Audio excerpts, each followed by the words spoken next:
Hello, everyone, and welcome to the 411 Ground and Pound MMA podcast, your weekly look into the wide, wacky, wonderful world of mixed martial arts. I'm Robert Winfrey. I am your host for the show.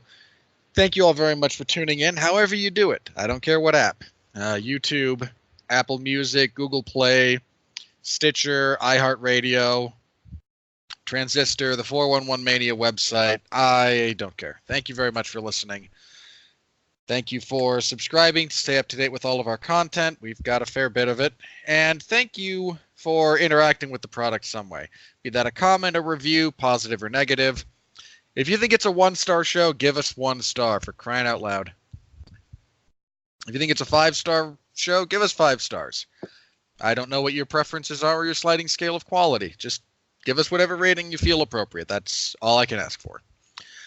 All right, on the docket this evening, a review of yesterday, early in the morning. Well, not early, but early enough. The UFC and they were in Denmark for the first time, so we'll have a review of that whole event. An event that was substantively better, both on paper and in practice, than the week before, but man, no one cared about this event at all. A little bit shocking, actually, just how low traffic this was. But we'll go over all the events from that, some of the fallout. And we'll have a preview of UFC 243, which, oh boy. The last week or so, it lost one of the fights on the card. Thankfully, not the main event. And in all honesty, the fight that it lost, not that big a deal for where I sit. I mean, I'm sure it's not good for the fighters who now don't get paid, which sucks, but it does not, again, substantively affect my excitement about the card. Because Whittaker and Adesanya is, ooh, baby. I am very excited about that one. We'll also have news, because there was a lot of news. There were several fights that got announced or confirmed over the last week. A few main events, a few other stuff. So we'll talk about all of that and whatever else happens to come up between now and then, because that's how this show rolls. Here with me, per usual, my regular partner in crime, 411 Mania's resident jack of all trades, Jeff Harris is back again. How you doing, Jeff? My favorite food is okonomiyaki. Good to know. Welcome. All right, let's go ahead and jump into yesterday's card that I imagine no one cares about, but I sat through it, so I'm going to talk about it a little bit. The main event, upset numerically. Significant upset, actually. I believe Jared Cannonier was a plus 280 or so underdog, something along those lines. Jared Cannonier defeats Jack Hermansson via TKO in the second round, 27 seconds into the second round. Jared Cannonier, since dropping to middleweight, is now 3-0. He finished Dave Branch in the second round, finished Anderson Silva in the first round, and finished Jack Hermansson in the second round. None of his fights have gone more than 6 minutes. And, again, David Branch, not a world beater, but certainly a tough roadblock that a lot of fighters have run into. Anderson Silva in, 2018-19, I forget what year. It was one of those 2 years for that fight. I forget which one. Might have been 19, actually. Okay, certainly nothing like his prime. But, again, not a gimme. And to finish him is certainly something of note. And now Jack Hermansson, who'd won 4 fights in a row, finished 3 of those and was coming off the biggest win of his career when there was no controversy here, when he beat Jacare and sent Jacare up to 205, actually.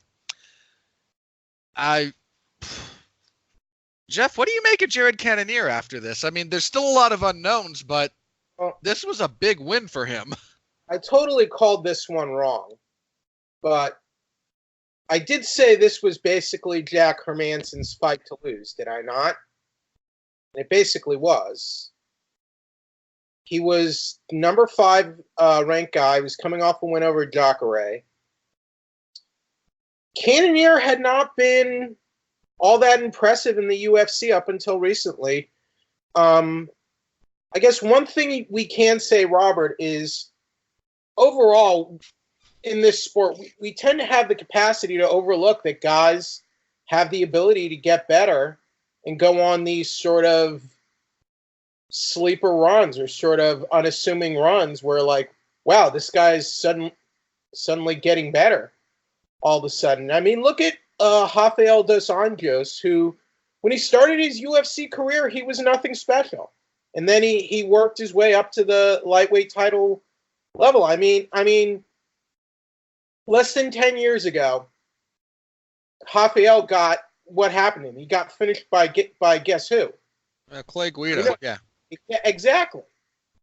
Who's never even fought for the UFC title, even though he's gotten close a couple times in his career. So I guess my point is that Jared Cannonier has sort of arrived with this win, and we have to sort of take him a lot more seriously now. And he has clearly gotten better since he moved down, and he's clearly improved overall as a fighter. I mean, lest we forget, Jared Cannonier does have wins at heavyweight, which is crazy. I mean, look, at 185, that man is shredded. But the fact that he was competing, north of 200, because I forget exactly what he weighed for a few of those fights, but he was 230, 240. Yeah, I mean, and just like a wrecking ball. He doesn't look like he should be fighting anywhere close to heavyweight. No, now that he's actually like in his proper weight class, you look at that guy and go, okay, I can see you fighting at light heavyweight. It's just not as much of a weight cut, but heavyweight. And again, he won a lot at heavy, not a lot in the UFC, but he has wins at heavyweight. This was a significant win for him, and he seems to be dialed in. I mean, the takedown defense for him is rapidly coming along. He struggled on the first couple of shots that Hermansson tried at him in this fight, but it seems like once he knows how you're going to try to take him down, his takedown defense gets better. Like, it starts becoming less effort for him to stop you taking him down. And that's a scary thought, because if your plan is to wear him out with it, you better have some diversity of attacks as far as your takedowns, because if you do the same thing, he gets a read on that relatively quickly and just stops you faster and faster. In the second round, Hermansson just ducked into an uppercut. Cannonier proceeded to pound him out on the mat. I don't know, again, specifically who he's got next, but he just took out the number 5 guy in the number 5 contender, I think, was what he was Hermansson's rating. He's due another, elite level opponent next. And he's probably going to, and in all honesty, after this win, depending on, again, availability, I think we said it last week, the winner of this fight could be slotted into the title picture, depending on, again, who's available, who gets injured, and what the schedule looks like. It's not unreasonable for him to be the next title challenger. So really good win from Cannonier. Sucks for Hermansson, man. There's not a lot of upside. There's not a lot of spin on this one to be positive for him. He was on a career best run and took a dangerous fight. Took it, and credit to Hermansson, was not. I don't think he overlooked Cannonier in the traditional sense of I'm going to blow through this guy. I think he took a dangerous fight to main event this card. It backfired. I think he just didn't expect that Cannonier would get better like we did. Yeah, there's elements of his improvement that are just very steady. He's got a nasty calf kick that he's developed. I mean, he stopped Anderson Silva with leg kicks. And then here, he tore up Hermansson's lead calf in that first round, visibly. It was visibly bruised and swelling. I just want to say, Paul Felder on commentary at one point last night said, can we go back in time and just stop those calf kicks? Because, man, those suck. And you know what? Yeah, I completely understand, Mr. Felder. Those do suck. But they're also kind of a uniquely MMA thing. I don't think I've seen a lot of those in any other kickboxing, be that, Muay Thai or Dutch or whatever league you want to associate with. I'm not sure what it is about the stances or some of the meta decision making that goes into that makes those so effective for MMA. But those, again, if you've never been hit really hard in the calf, that sucks. that'll ruin your night in a hurry. So, I mean, good for Cannonier, sucks for Hermansson, but middleweight's a really, really good division right now. And again, I don't think Cannonier is necessarily, if you were to plot it out on paper, the next title challenger, but if he gets slotted in there because somebody's injured and this card's coming up and we need a title main event, whatever, I could see it. I could absolutely see it. The thing about Cannonier is he's 35 years old, you know? Yeah, he got into the game a little bit late. Plus, he had that time where he was fighting at heavyweight. So, but now he's suddenly gotten good, and now he's sort of a threat at middleweight. So, if he's going to have a run, the time for him to do it is right now, and make a play. His next fight, he is due for a bigger fight. His next fight out, and maybe not a title eliminator, but very close. Maybe he fights Paulo Costa. We'll see. That's definitely a possibility. I mean, him and Yoel Romero would make a lot of sense. Gastelum's fighting Till, but that's the only other guy ranked above him, or where I assume he's going to wind up after the rankings are updated. So, yeah, him and Costa, him and Romero. Him against the winner of Gastelum and Till, maybe. There are options for him, and I'm very interested to see which direction they go with it, because there's a lot of ways they could go, and a lot of them that make sense.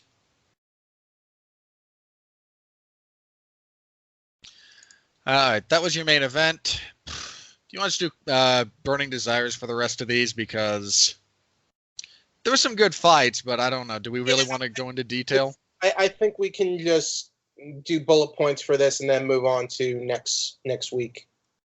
All right. Your co-main event was a UFC debutant, Marco Madsen, O being the middle initial. So Mark Madsen and Danilo Belluardo. If you're wondering why Mark Madsen is in the co-main event, it was purely for the locals. And that's not to say Madsen's not a talented fighter. He's a 3-time Olympian representing Denmark. He won a silver medal in 2016. 18? 16. Yeah, 16, because the next games are 2020.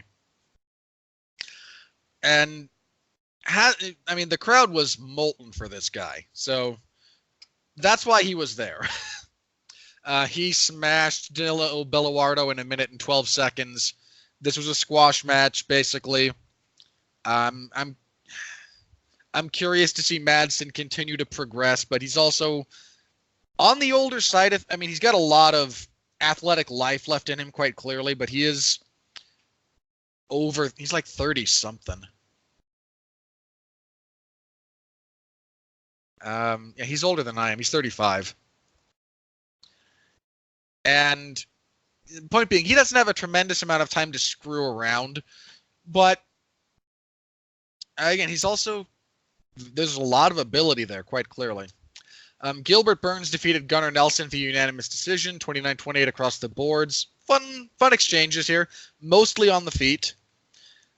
Neither guy just really wanted to get countered on a takedown attempt and wind up on bottom, so they struck it out for the most part. Competitive fight, no complaints. Iwan Kutelaba defeated Khalil Roundtree via TKO in the first round. Roundtree he had moments on the feet, but then one of his kicks got off balanced, and Kutelaba was able to repeatedly take him down against the fence, hit him, take him down, hit him, take him down, hit him, and eventually that just kind of wore him down, and he pounded him out. If Kutelaba ever really gets a handle on his abilities and himself, he might be a threat in that division, but it's also light heavyweight. Speaking of light heavyweight and what a dumpster fire it is, Ovin St. Preux defeated Mikhail Oleksiejczuk via Von Flue choke in the second round. Oleksiejczuk had a really good first round. Arguable a 10-8.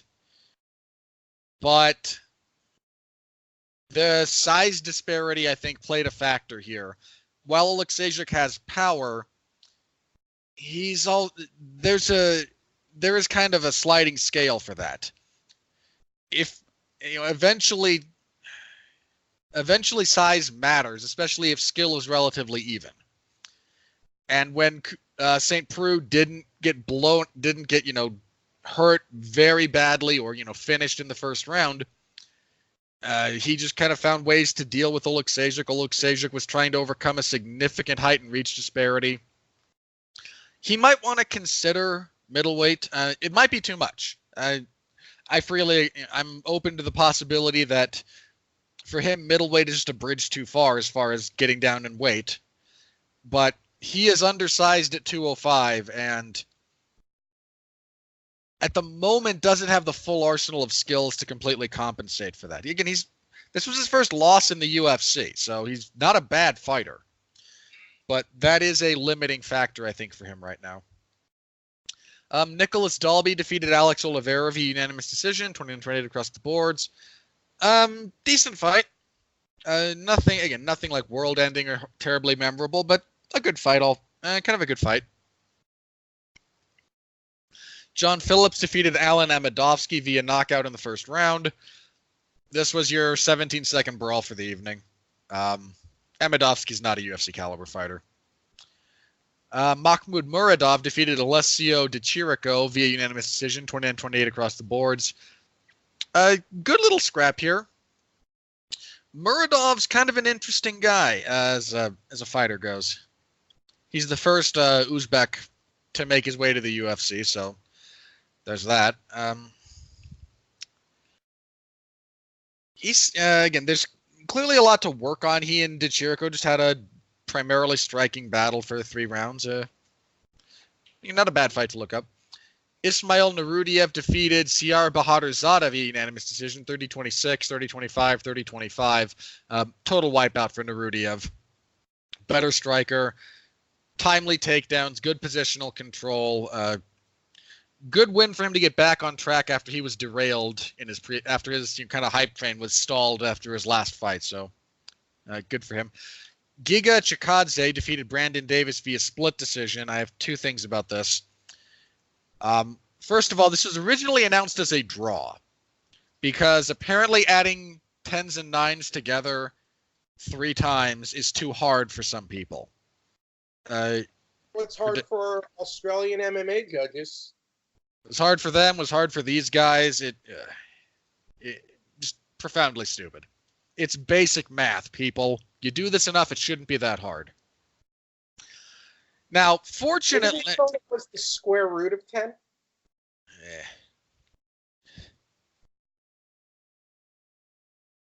Yeah, and people wonder why I take issue with them going to a half-point system. I don't trust these people to add whole numbers, much less halves. So the fact this was originally announced as a draw, a lot of us, myself included, said this is absolute crap. It was. That has detracted a little bit from how stupid it is to give Brandon Davis 2 rounds at all. One judge did. Absolutely stupid. The fact that every judge gave him the first round, to me, is incorrect. You are significantly overvaluing pointless position along the fence to the damage that was inflicted consistently throughout the rest of the fight by Chikadze.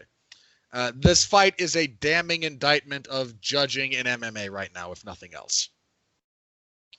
Lena Landsberg scored a significant upset. She defeated Macy Chiasson via unanimous decision, 29-27 twice, won 29-28.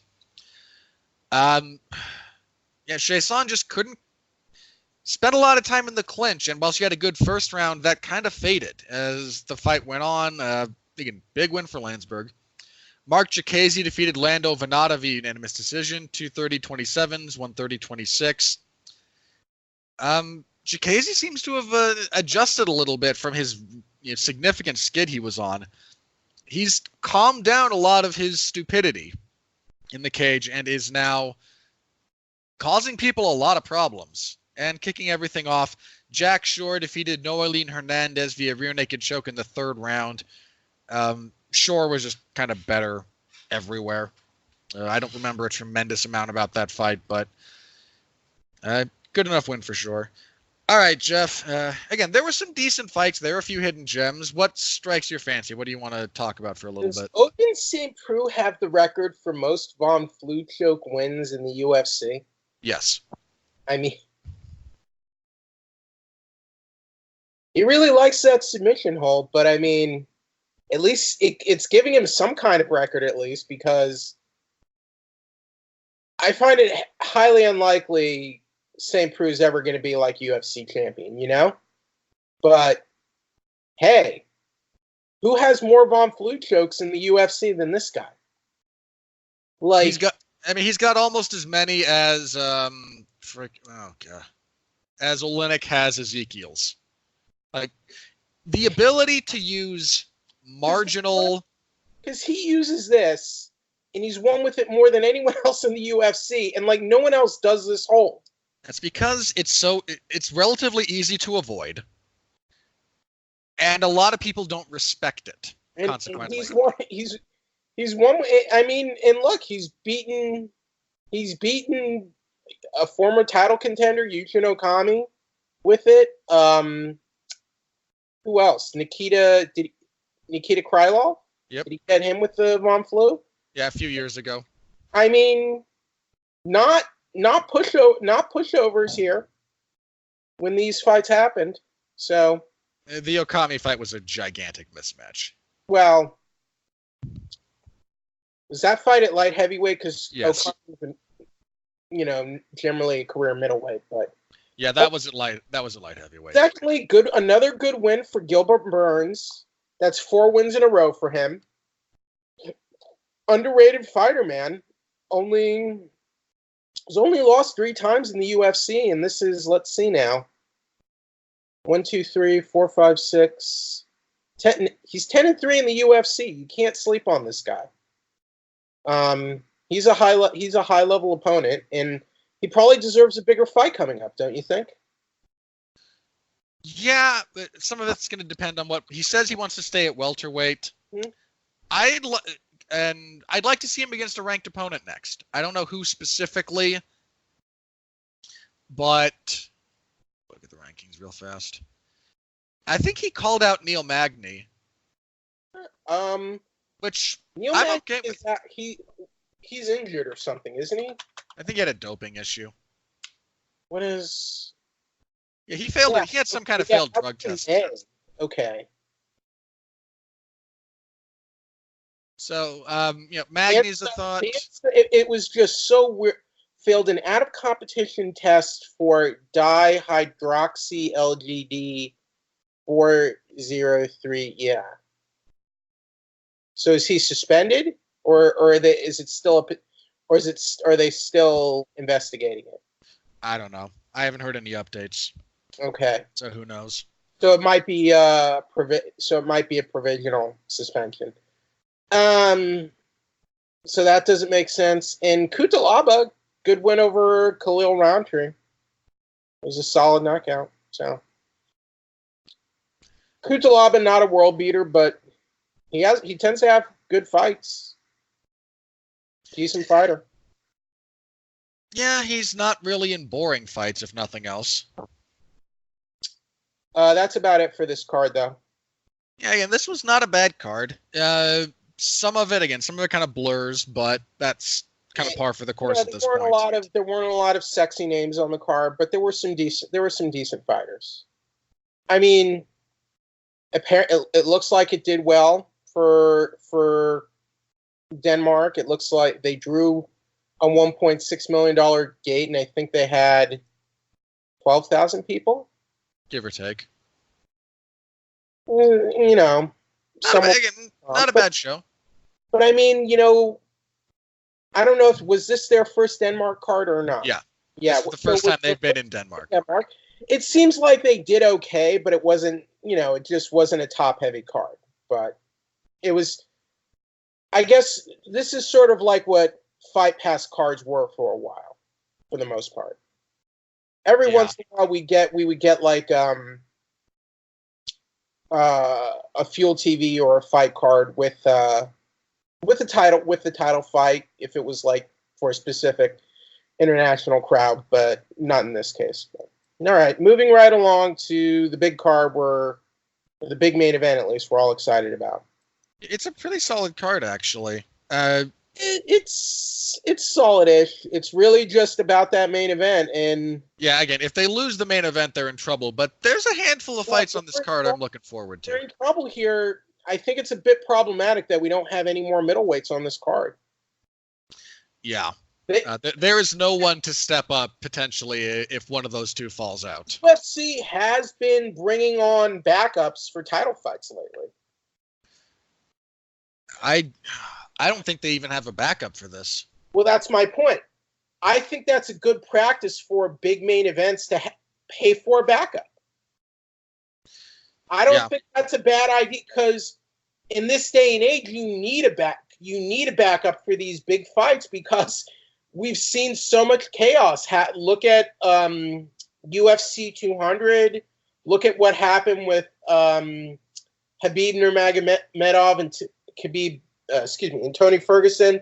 Who do you end up fighting? Ali Quinta, who's fighting on this card? Heck, look at what happened the last time they scheduled Robert Whittaker. Yeah. Wound up having to have emergency hernia surgery. And then Adesanya ended up fighting Anderson Silva in the main event, and Whittaker was supposed to fight Gastelum that night, correct? And Gastelum actually, if memory serves, Gastelum had a staph infection as well. He was going to go through it, though. Yeah, he was. I think oddly enough, it was on his face. So Whittaker, please. On the back of his neck, it was visible on some of those pictures. Please don't get a staph infection in your intestines and have your intestines eating themselves from inside of you. I hope you're healthy and doing okay for this fight. But yeah. Yeah, the main event, Whittaker and Adesanya. I am so excited for this fight. It's one of the best middleweight title matchups I think we've seen for a while because, Whittaker is such a great. He hasn't lost since February 2014. Stephen Thompson. Yep. Moved up. Think about that. He moved up in weight and just finally found his footing.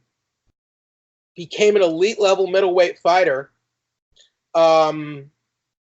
Made it to the title level.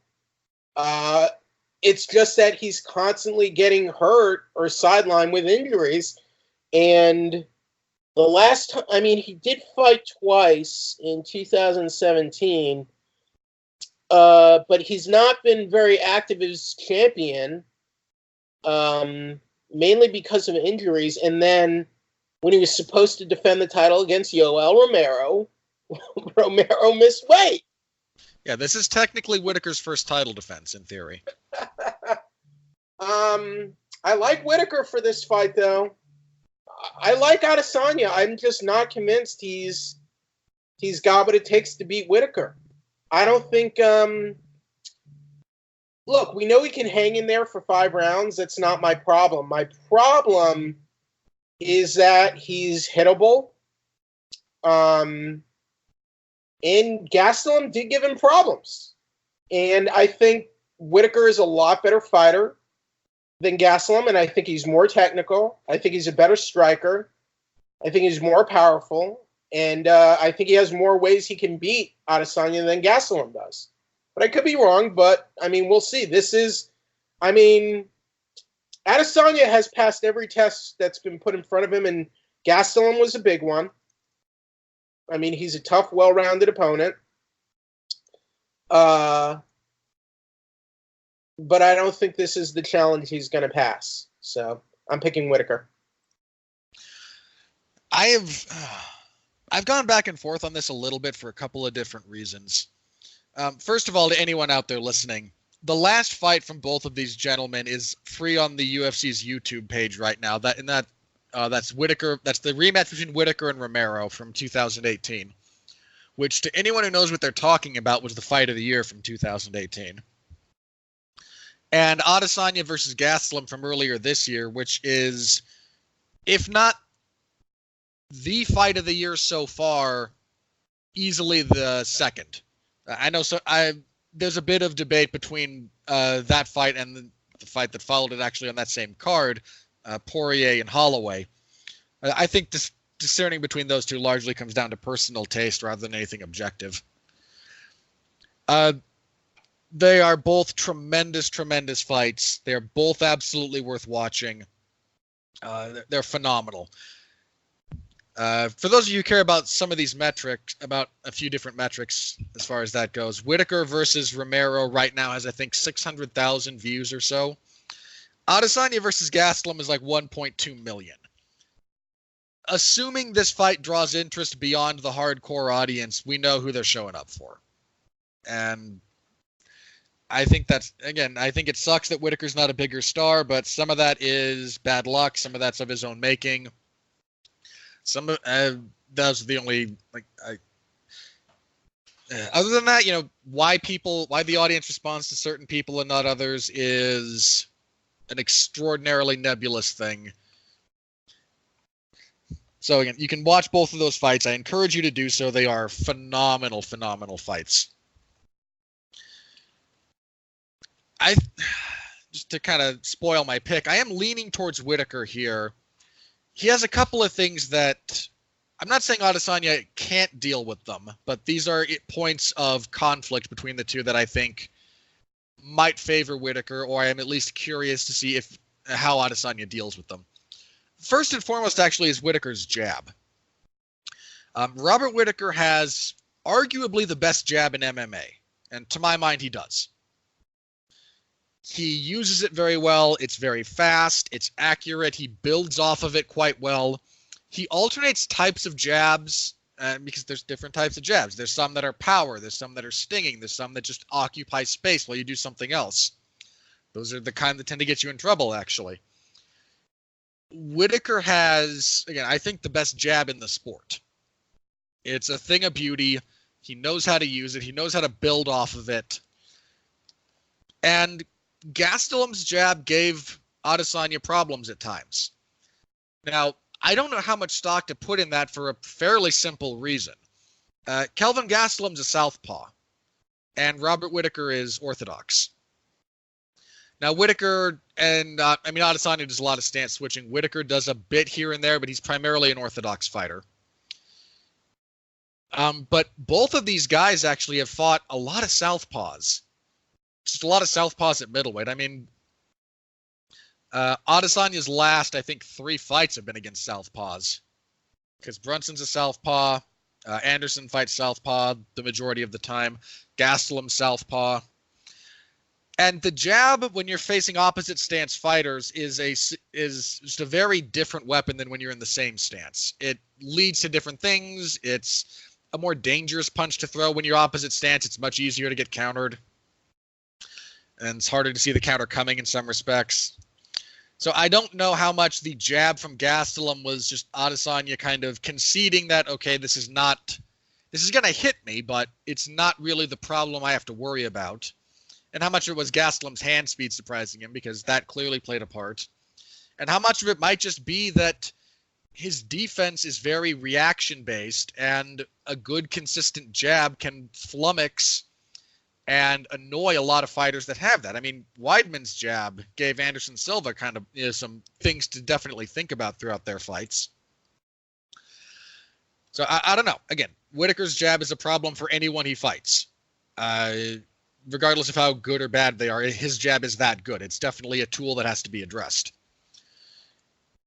I said this about Dustin Poirier, and I'm going to say a similar thing here, because when I talked about Poirier versus Khabib, I mentioned that Dustin Poirier had not faced a wrestling first fighter in his entire lightweight run. And consequently, there were a lot of questions that we simply didn't have answers to, even before you factor in that Khabib is, in some respects, his own animal.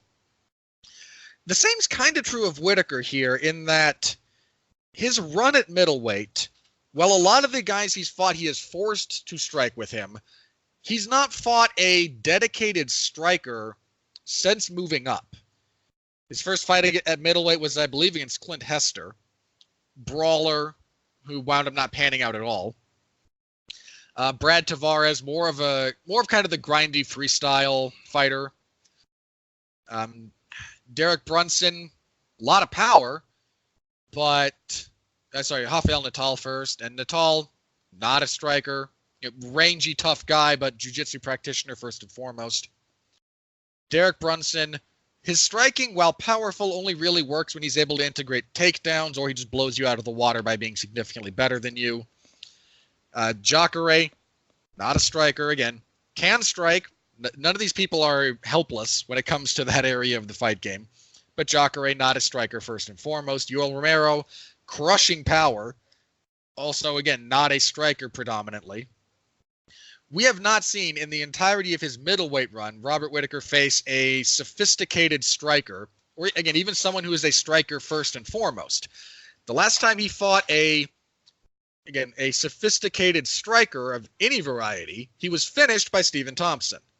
Now, that was 5 years ago or something like that, and down a weight class, so I'm not putting a tremendous amount of stock in that fight, but it does bear paying attention to. What Whittaker does very, very well is force people to strike with him when they don't want to. Again, he has a lot of other tools at his disposal. I'm grossly oversimplifying here for the sake of conversation, but that is... He's good at making guys uncomfortable, too. Yes. They're not comfortable with. Yeah, he excels at that. And that's a perfectly fine thing, but he's also had the benefit of, thus far in his middleweight run, being able to achieve that by forcing people who want to grapple to strike. We have not yet seen him have to force grappling on someone who wants to strike with him first and foremost. I'm not saying he can't. He very well might. He's an exceptional fighter. He became good enough at wrestling in his downtime to qualify for the Commonwealth Games, which is a fairly significant wrestling tournament. There's like 50 different countries. Apparently it's all the countries that like the British colonized. And he was good enough that he qualified to represent Australia at the Commonwealth Games. He wound up not being able to attend because he had to fight. But, okay, and again, how good are the Australians at wrestling? Who knows? No. He's a wrestler, but I feel like he's gotten better with his grappling at least. Oh, yeah, absolutely. So, again, I'm not saying he can't force Adesanya into deeply uncomfortable positions via his grappling. I'm saying we've never seen him have to do that, and it's a wrinkle to play out. You seem to like Adesanya. No, I'm picking Whittaker. Really? I'm talking about Whittaker right now. I'm going to talk about Adesanya in a second. So again, those are kind of the questions around Whittaker that I have for this fight. You've been really high on Adesanya for a long time, though, so I'm surprised you're not picking him. I will not be surprised if he wins. I'm happy to say it like that. I am picking Whittaker. Again, I think his jab is probably going to trouble Adesanya. Adesanya's game, and again, watch his most recent fights, because who he is right now bears almost no relation to the guy in his first 2 UFC fights. I mean, the guy who struggled with Marvin Vettori's clinch game, he's not that guy anymore. Run that fight back now, he murders Vettori. Like, that's barely a competitive fight now. He has rapidly and dramatically improved his game. But if you watch his most recent fights, Adesanya's game relies a lot on timing, which can take a while to get going. I don't know to the extent to which he's just susceptible to a good technical jab, or the extent to which it was just a byproduct of how he chose to fight Kelvin Gastelum at times, but Gastelum's jab gave him trouble. And I think Whittaker has a better jab than Kelvin Gastelum. I think one of the other things that if you watch the fight with Gastelum back, when Gastelum has success, it comes from rapidly closing distance before Adesanya has a real feel for his timing and for the space they're occupying, and kind of surprising him in that space. And Gastelum has very fast hands. He has very fast feet, actually. His footwork is quite good. And Whittaker does a lot of that too. Whittaker does a fair amount of, again, he jabs very well, but one of his primary weapons is more his blitzing. He jabs you, he kicks at you, be those side kicks or kind of leg kicks, and just like, okay, doing something, jab, jab. Then he decides whether he sees something, whether it's purely timing based, whatever it happens to be. When he decides to go, he tends to come forward with a significant combination. It's actually one of the things that hurt Gastelum a little bit in their fight, I think. He only was throwing 2 or 3 punches. Whittaker, if he feels comfortable enough, will string together 4 or 5 strikes. He'll, triple jab into a right hand into a head kick. That's not uncommon if you watch his fights.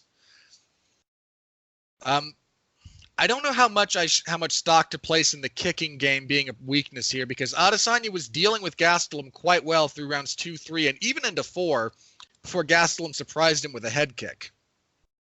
I think the primary issue there is the surprise. Gastelum had thrown a handful of leg kicks in that fight to that point. I think like 2 body kicks, but he's not a kicker. Honestly, apart from that one against Adesanya, I can't remember the last time I even saw him throw a head kick. By contrast, Robert Whittaker's kicking game in general is well documented. I mean, he finished Derek Brunson and Jacare with head kicks. He wobbled Romero with head kicks. If you are aware that Robert Whittaker is going to try and kick you in the head if you fight Robert Whittaker, less so with Gastelum. It's just not a tool he displays. So it might have been pure surprise. But it is a thing to consider. I still think Adesanya is getting way overhyped. It depends on who you're listening to. Because I'm certain there are people overhyping him. I have no doubt about it. Now, Whittaker, it's just the inactivity that's hurt him. That, and I think some of it's the inactivity, some of it's also the way his last couple of fights, again, apart from the time between them, have played out. Because he had 2 knockdown, drag-out affairs with Yoel Romero, and arguably he lost the second one. Arguably he won the second one too. I mean, officially he won the second one. And I'd argue he won both those fights. Rewatching their second fight, I'm constantly perplexed that no judge gave Romero a 10-8 fifth round. I mean, and that includes me when I was doing it live. By the way, it's still a non-title fight, either whether we won or lost. I'm not disputing his claim to the title. He is the champion. Okay. And again, Adesanya is not at all Yoel Romero in terms of setups, in terms of defense. If after all this, Whittaker never once defended the title. Because remember, he was originally the interim champion in the first place because of that nonsense with Bisping. Yep. And they wouldn't strip Bisping, and then GSP won the title,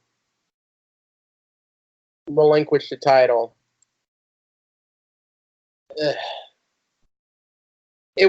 I really hope his title reign wouldn't end like that, but it's not his fault. A lot of it is not. Some of it is just like the worst luck. Some of it's not even luck. Some of it's just what's happened. Some of it's other people's decisions. But again, I'm leaning towards Romero. I'm leaning towards Whittaker. I'm curious how Adesanya will deal with the pressure. I'm curious how Adesanya will deal with a fighter who has better footwork. Adesanya's footwork in the Gastelum fight, rewatching it, was absolutely tremendous. He does a phenomenal job keeping his back off of the cage. I mean, there's a couple of times he gets shoved there on clinches. He gets hurt once and winds up putting his back on the fence. I mean, it's not that he never gets there. Did you know that where they're fighting, Marvel Stadium is Marvel Stadium as in Marvel Comics? I did not. Marvel, it has the Marvel logo, the Marvel Comics or the Marvel Entertainment logo on the stadium. That's cool. So they got the naming rights to use. That's pretty cool, though. So they're gonna have Do you think there's a good chance they'll be able to sell out the stadium? I think they already have. That's pretty huge, though. I don't know. They might. Again, this is a massive fight for the region. You have Israel Adesanya, born in Nigeria, moved to New Zealand when he was like in his early teens at best, somewhere between 10 and 13, I think. Trains there, claims New Zealand heritage. Whittaker, a native New Zealander, now training out of Australia. Sydney Morning Herald reported 4 days ago that it's on track to sell out. Okay. So it might have sold out or it's very close. So it'll be nice to see UFC at a big stadium again, because it's not something we see often. It'll be a huge crowd. I'm leaning Whittaker in the fight, but I am deeply, deeply anticipating that fight. I love the matchup. I just hope everything goes off with the matchup and we get a great fight. I just want those two to fight. At this point, I'm even. If the fight sucks, I will be profoundly shocked. But that happens sometimes. I just want the fight to actually happen. Look, we have the legit number one middleweight in the world right now against a legit contender, and those are the type of fights I live for. Those are the fights I want to see. Like, we have the legit number one contender right now, and in my mind, these are the two best middleweights in the world. There you go. And Gegard Mousasi fans can. We've seen plenty of examples where we haven't been getting that in the last several years. So it's nice when this does happen, isn't it? I'm not going to say that happens routinely. I mean, we're getting some great matchups at 245, which we'll talk about later. You have two instances at 245 of the champion and number one contender fighting. It's nice. Yeah, it's nice. Okay. I think we can move on to the co-main event now. At lightweight, we have Ally Quinta versus Dan Hooker. Long live the Hangman. Coming off a win over James Vick in July. That was a beautiful finish he scored on Vick, by the way. Ally Quinta looking for a rebound over a May 2019 loss to Donald Cerrone. So two top lightweights here. It's a competitive fight. I like this. It's a good lightweight fight. I like Iaquinta here. What do you think? I think you're smoking something. Well, so look, Iaquinta is a dangerous fighter in many respects. He's not easy to take down. He's got power in his right hand. Unfortunately, he doesn't move his head at all. I mean, rewatch his fight with Khabib, and Khabib looks like a guy who's been boxing for a few years. And Khabib, again, come out of that fight and people were talking about Khabib's jab. It's not a great jab. Iaquinta just doesn't move his head. Cerrone jabbed him up. Cerrone doesn't have a good jab. Cerrone's better than, if we're talking about just the jab, Cerrone's got a better jab than Khabib. He doesn't. On the other hand, Dan Hooker, very beatable. He's only had the one loss at lightweight, hasn't he? Let's see. Yeah, his only loss at lightweight is to Edson Barboza. He's lost at lightweight outside the UFC. You're going back far enough at that point. I don't give it a tremendous amount of credence to this fight. Lost to Yair Rodriguez, lost to Jason Knight. So, yeah, that was an embarrassing one, the Knight loss. All right, so since he moved up in weight to lightweight in the UFC, he's gone 5-1. And has finished all of those wins. Okay.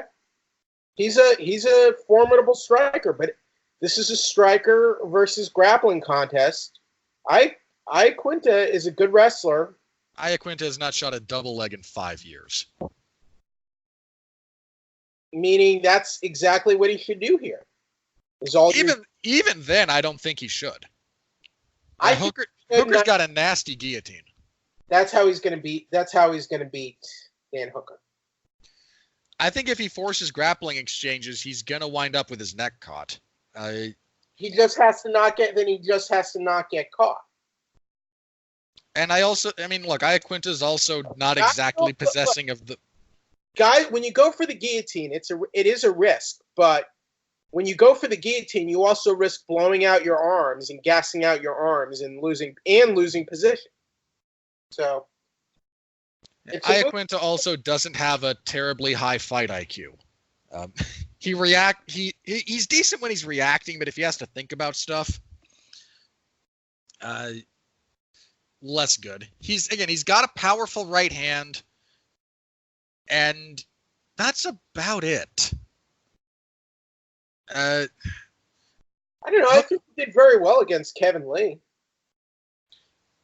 Sure, he did okay in that. I mean, he won the fight, and he came back from some tough rounds in that fight too.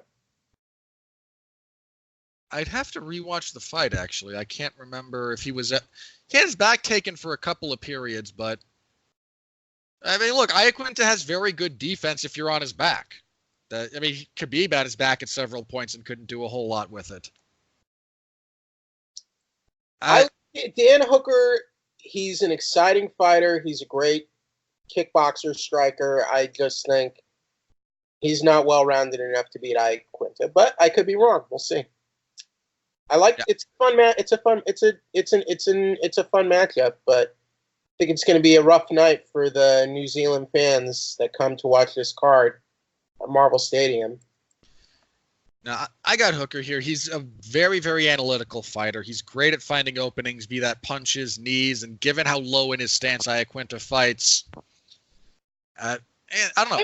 Question. Now, this is more of a regional question. Do you think due to the vicinity of like New Zealand, Australia, that Hooker will have a lot of fans gunning for him in this fight, rooting for him? I mean, yeah, I imagine. I mean, he's fighting Al Iaquinta. It's easy to cheer a guy fighting Al Iaquinta. Well,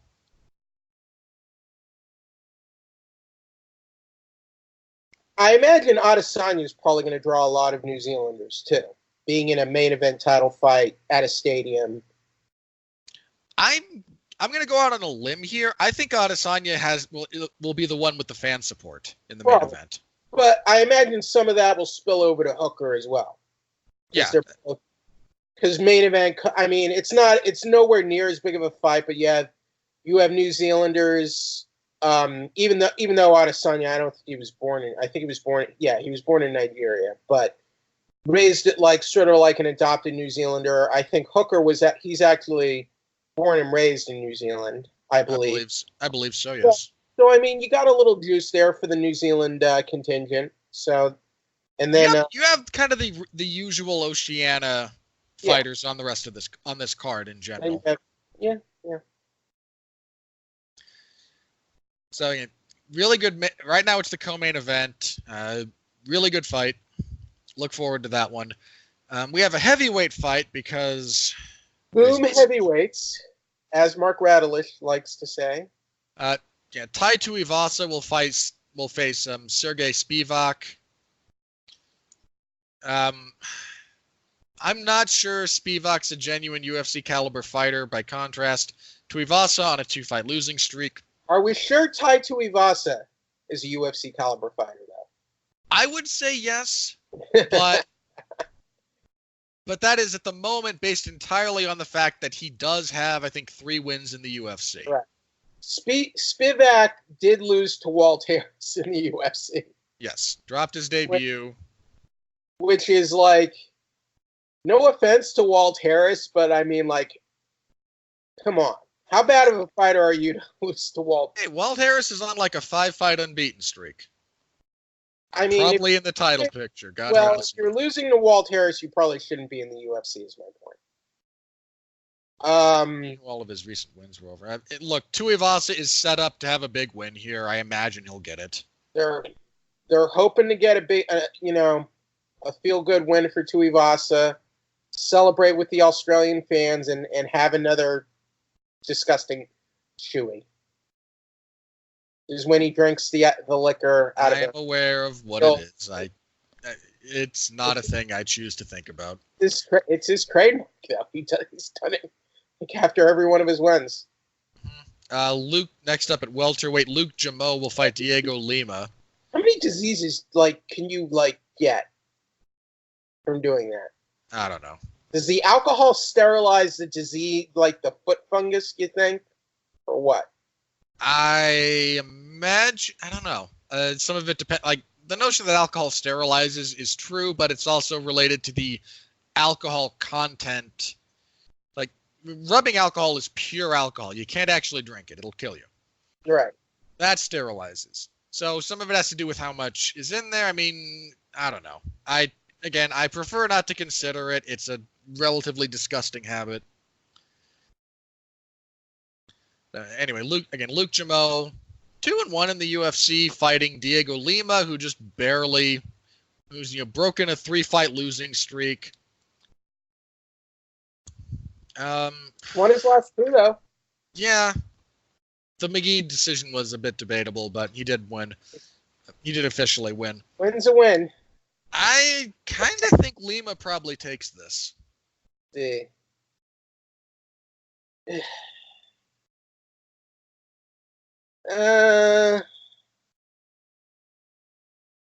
Man, I don't even know. Why is this one on the main card?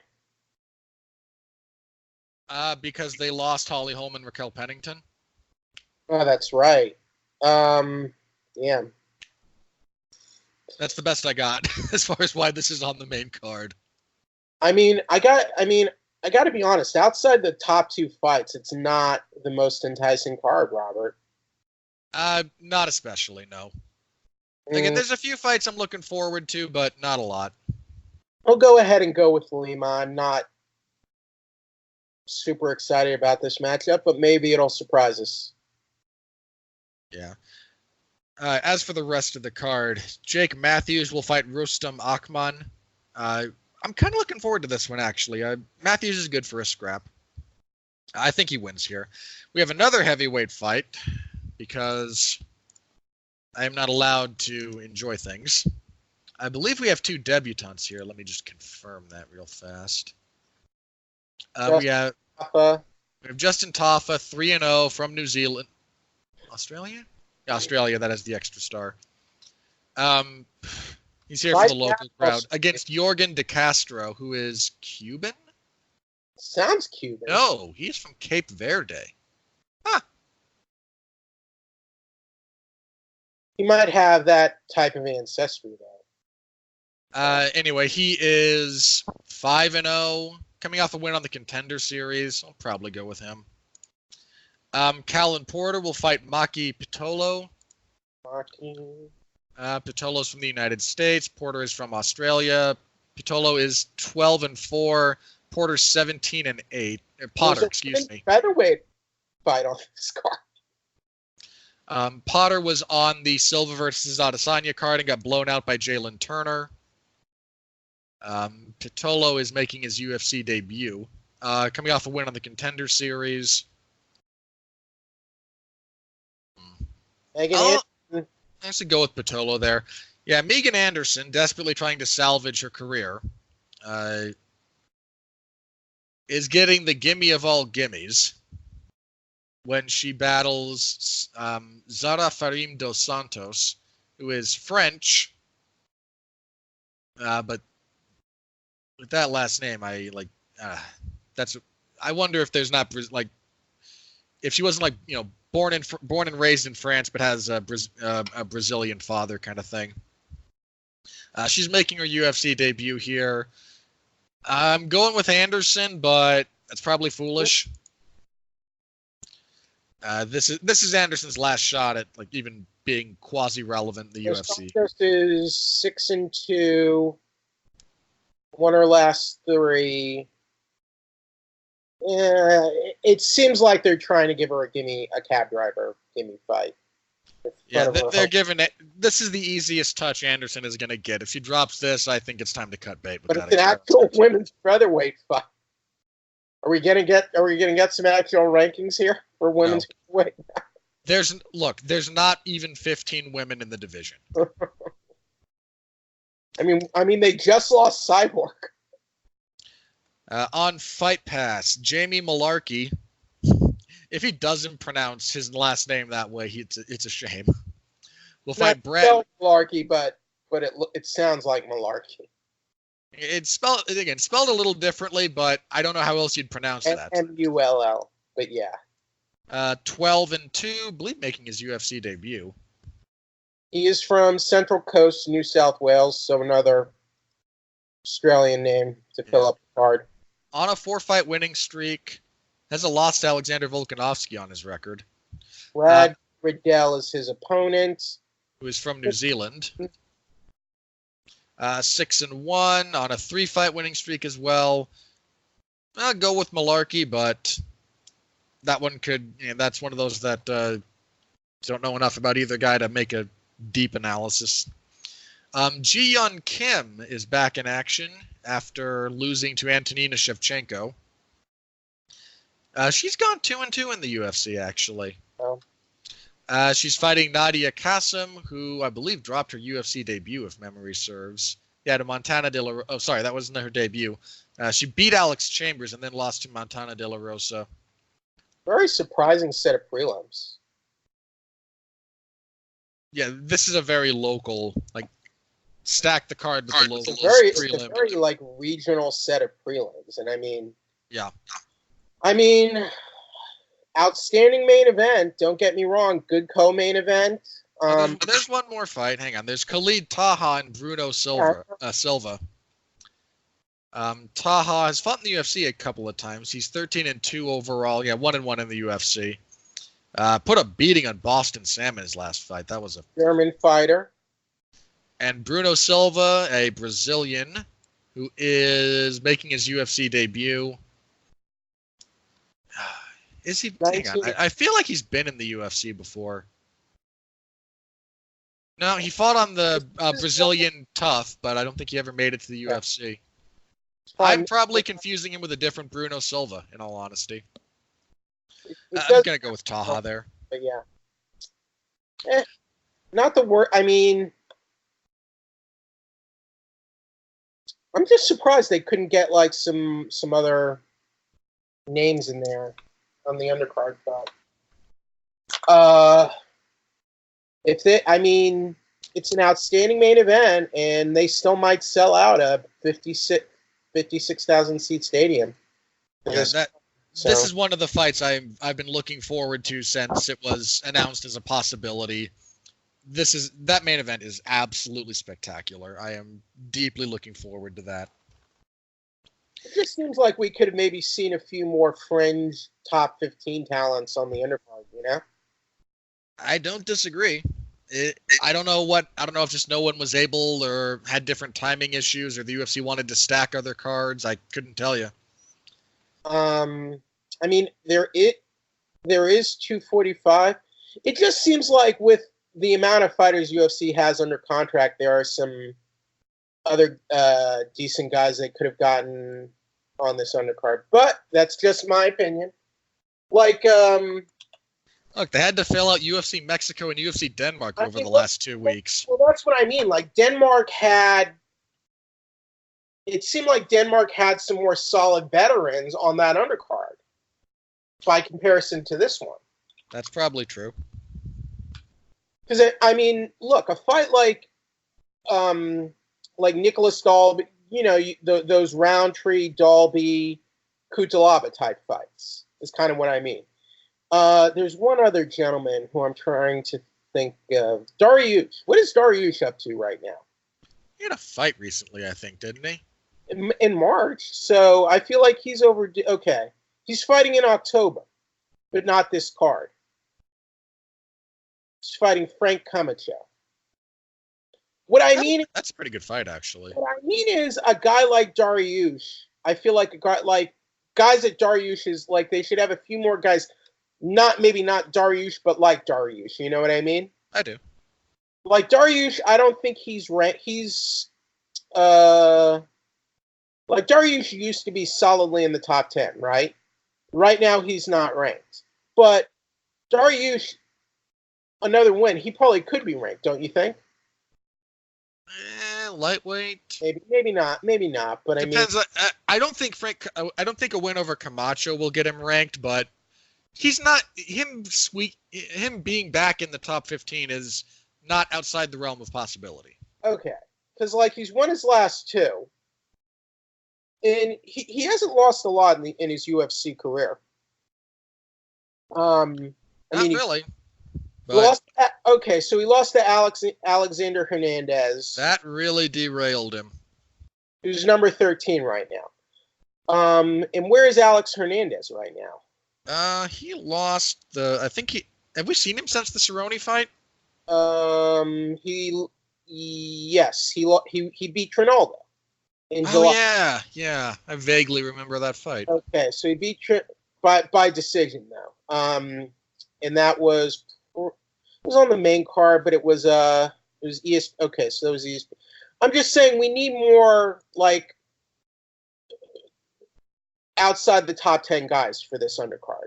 Is I think would have helped it. But that's just my opinion. Just in terms of watchability and having a few more higher level guys for the undercard. I mean, the top two fights are great. Don't get me wrong, and I want to see those fights. It's just, spice it up a little bit more because it is in a stadium. But that's just my personal opinion. Yeah, again, if something happens to that main event, yeah, because like, I hope they have a backup in mind. Because look, I don't know who or what it would be.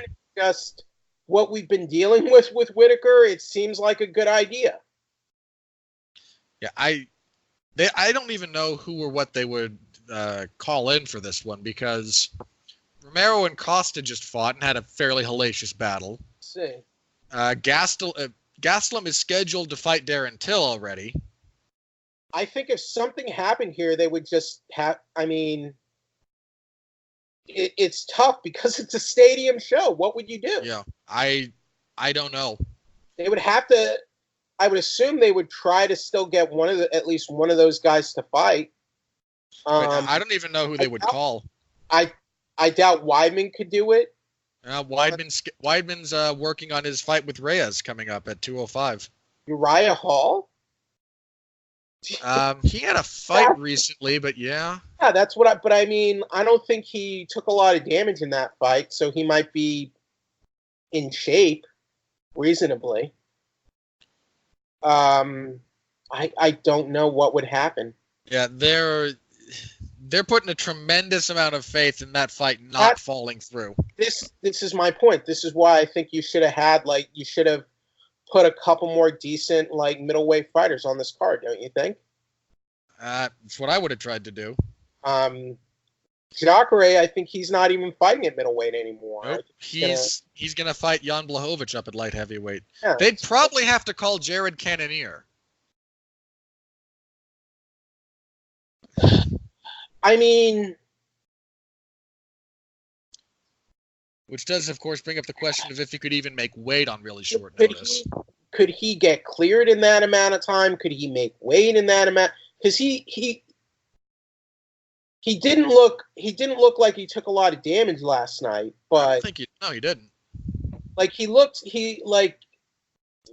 okay. I don't know if he's going to have a medical suspension or not. I don't know. It's tough. So, Robert Whittaker and Adesanya, I'm praying for you guys. Yeah, if nothing better happened to either of those guys. Because I don't know what you would do. Because I mean, if something happened to one guy, I'm sure the UFC would scramble. Paulo Costa, would Paulo Costa be ready to go? Could they have I don't know that A, Costa could make weight on a truncated timetable, and B, again, his fight with Romero was. If I'm Dana White, or if I'm whoever, or if I'm one of the matchmakers, I'm calling up saying, "Hey, Paulo Costa's manager, can you have him, be ready just in case? We'll pay him." I think it's even worth paying six figures for, Robert. As crazy as that sounds. Because there's too much on the line here. This is a stadium show. I mean, what would the optics look like if you lost your main event and you lost a decent title fight for this main event? It would be terrible from a perception standpoint, would it not? Oh yeah, it would be. Again, if that fight falls through, that is a catastrophic situation. So again, it's just my opinion. You want to have a backup on. You want to have a backup on hand because Volkanovski, they paid him to make weight and to be ready as the backup for Holloway Edger. Did you know that? I did. So they paid for him to be there to make. He weighed in like when they had the official weigh-ins. He showed up and weighed 145. And I think they did that for Usman. Had that too recently before he won the title. They might have had a backup for Woodley and Usman. I'd have to double check. Yeah, it's happened in the past, and especially on a card like there have been cards in the past where you have a genuinely great main event. Usman was the backup for UFC 228. Oh, that was it. Yeah. So, I totally support the idea of UFC having backups. Yeah, it's smart policy. Considering the way in the last 10 years, when you look at the number of big fights that have fallen apart at the last minute, I think it's a good idea to figure it out, even if it means losing a bit of money, because think of all the lost money and just the monumental problems that go along with trying to scramble to replace a fight. I mean, in all seriousness, there's nothing else holding this fight card together apart from that main event. Because I'm sure if a fight fell apart, they could make some sort of deal with the management teams of either Whittaker or Adesanya to put something together at the last minute. I'm sure they could make it worth their while. Some way, somehow. So I think if everyone's agreeable to it,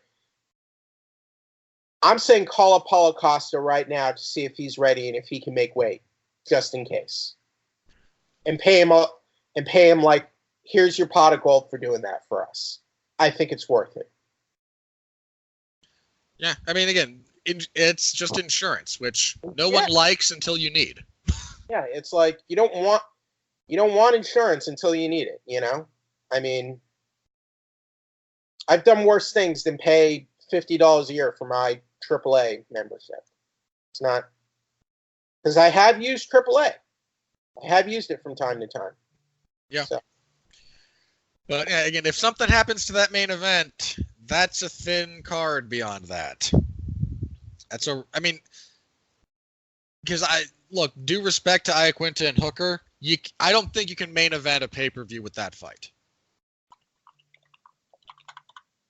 I just don't. Costa would be if he was an official backup and something happened, he would be a reasonable backup, I think, for that card. Don't you think? Yeah. I mean, he is in all likelihood the next contender. Correct. That's what I mean here. So, all right, I think we can move on from there. So we had some news and matchups that got announced. Yeah, let's start with UFC 245, which got its official, I believe this will be the main event. Okay. The welterweight title fight between champion Kamaru Usman and former interim champion Colby Covington is set. UFC 245 in Vegas in December, I believe. I'm a little bit surprised it took us this long to get here. This is the only fight to make, given the principles involved.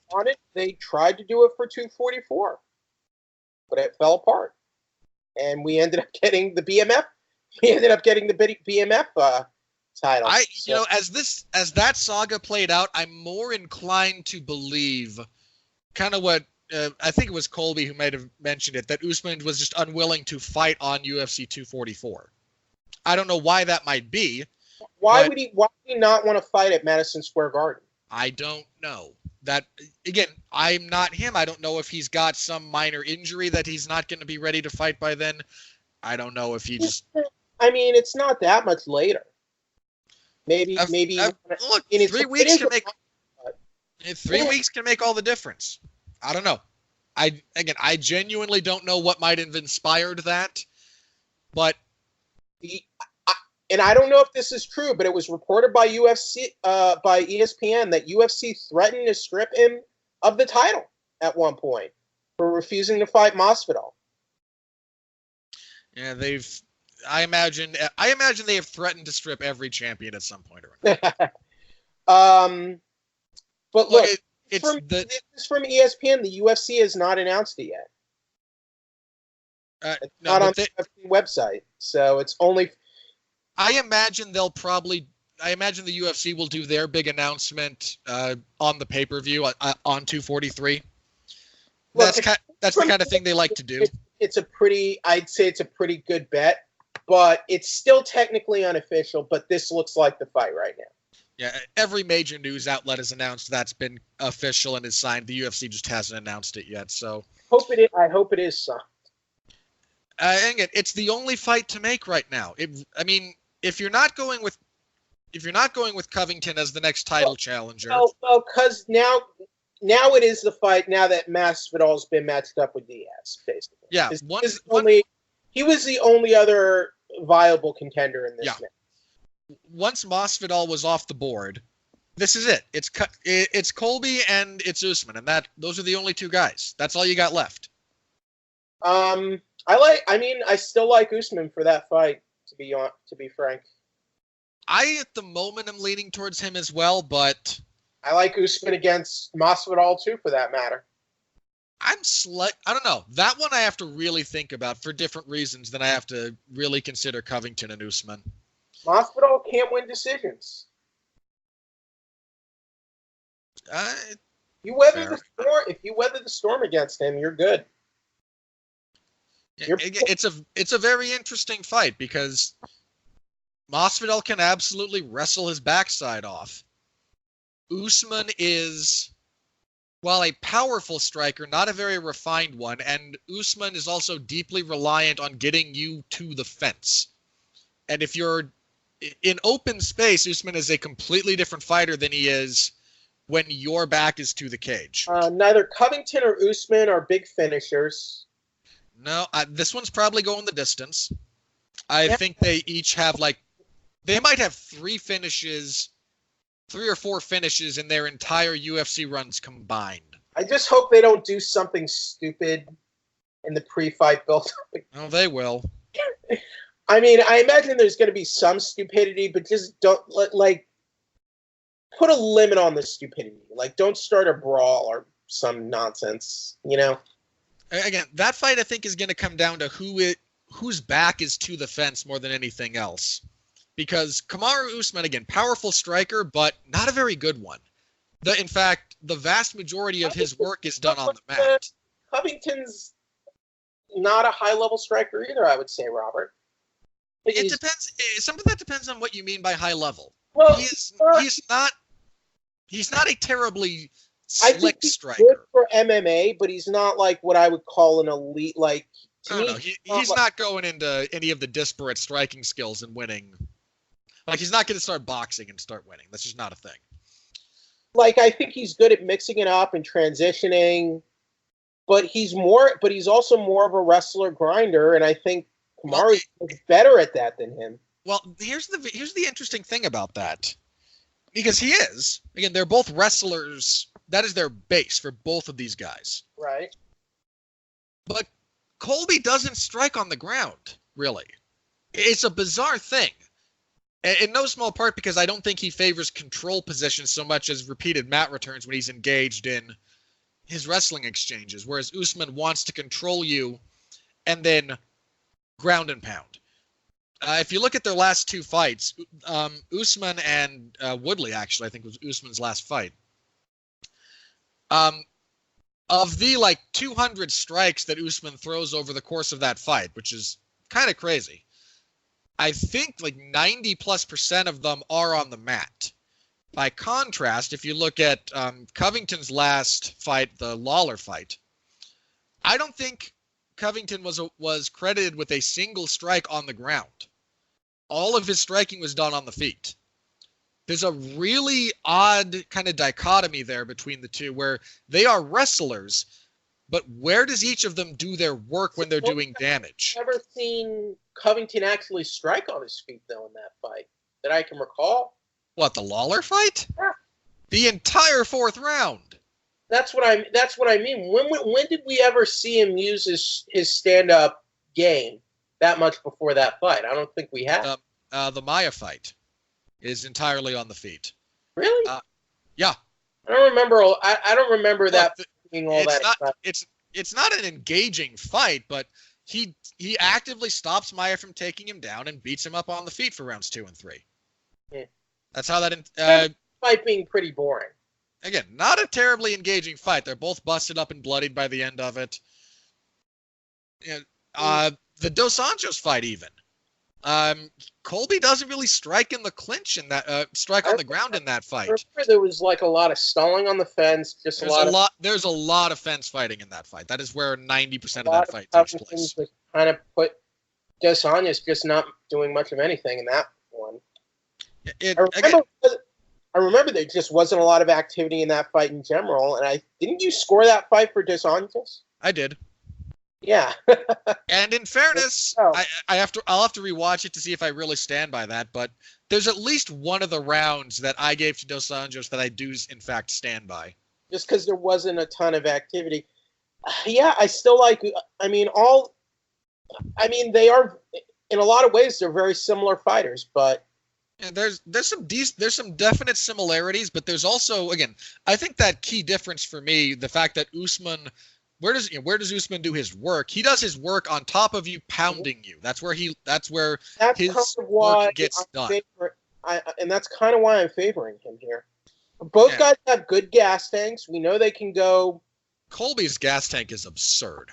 I mean, Usman. It is straight up absurd. So is Usman's. Usman went 5 rounds with Tyron Woodley. Who's a cardio freak too. I'm not sure I'd give Woodley cardio freak status. I mean. Not bad cardio by any stretch of the imagination. But Colby, throwing 500 punches at Robbie Lawler over 5 rounds is...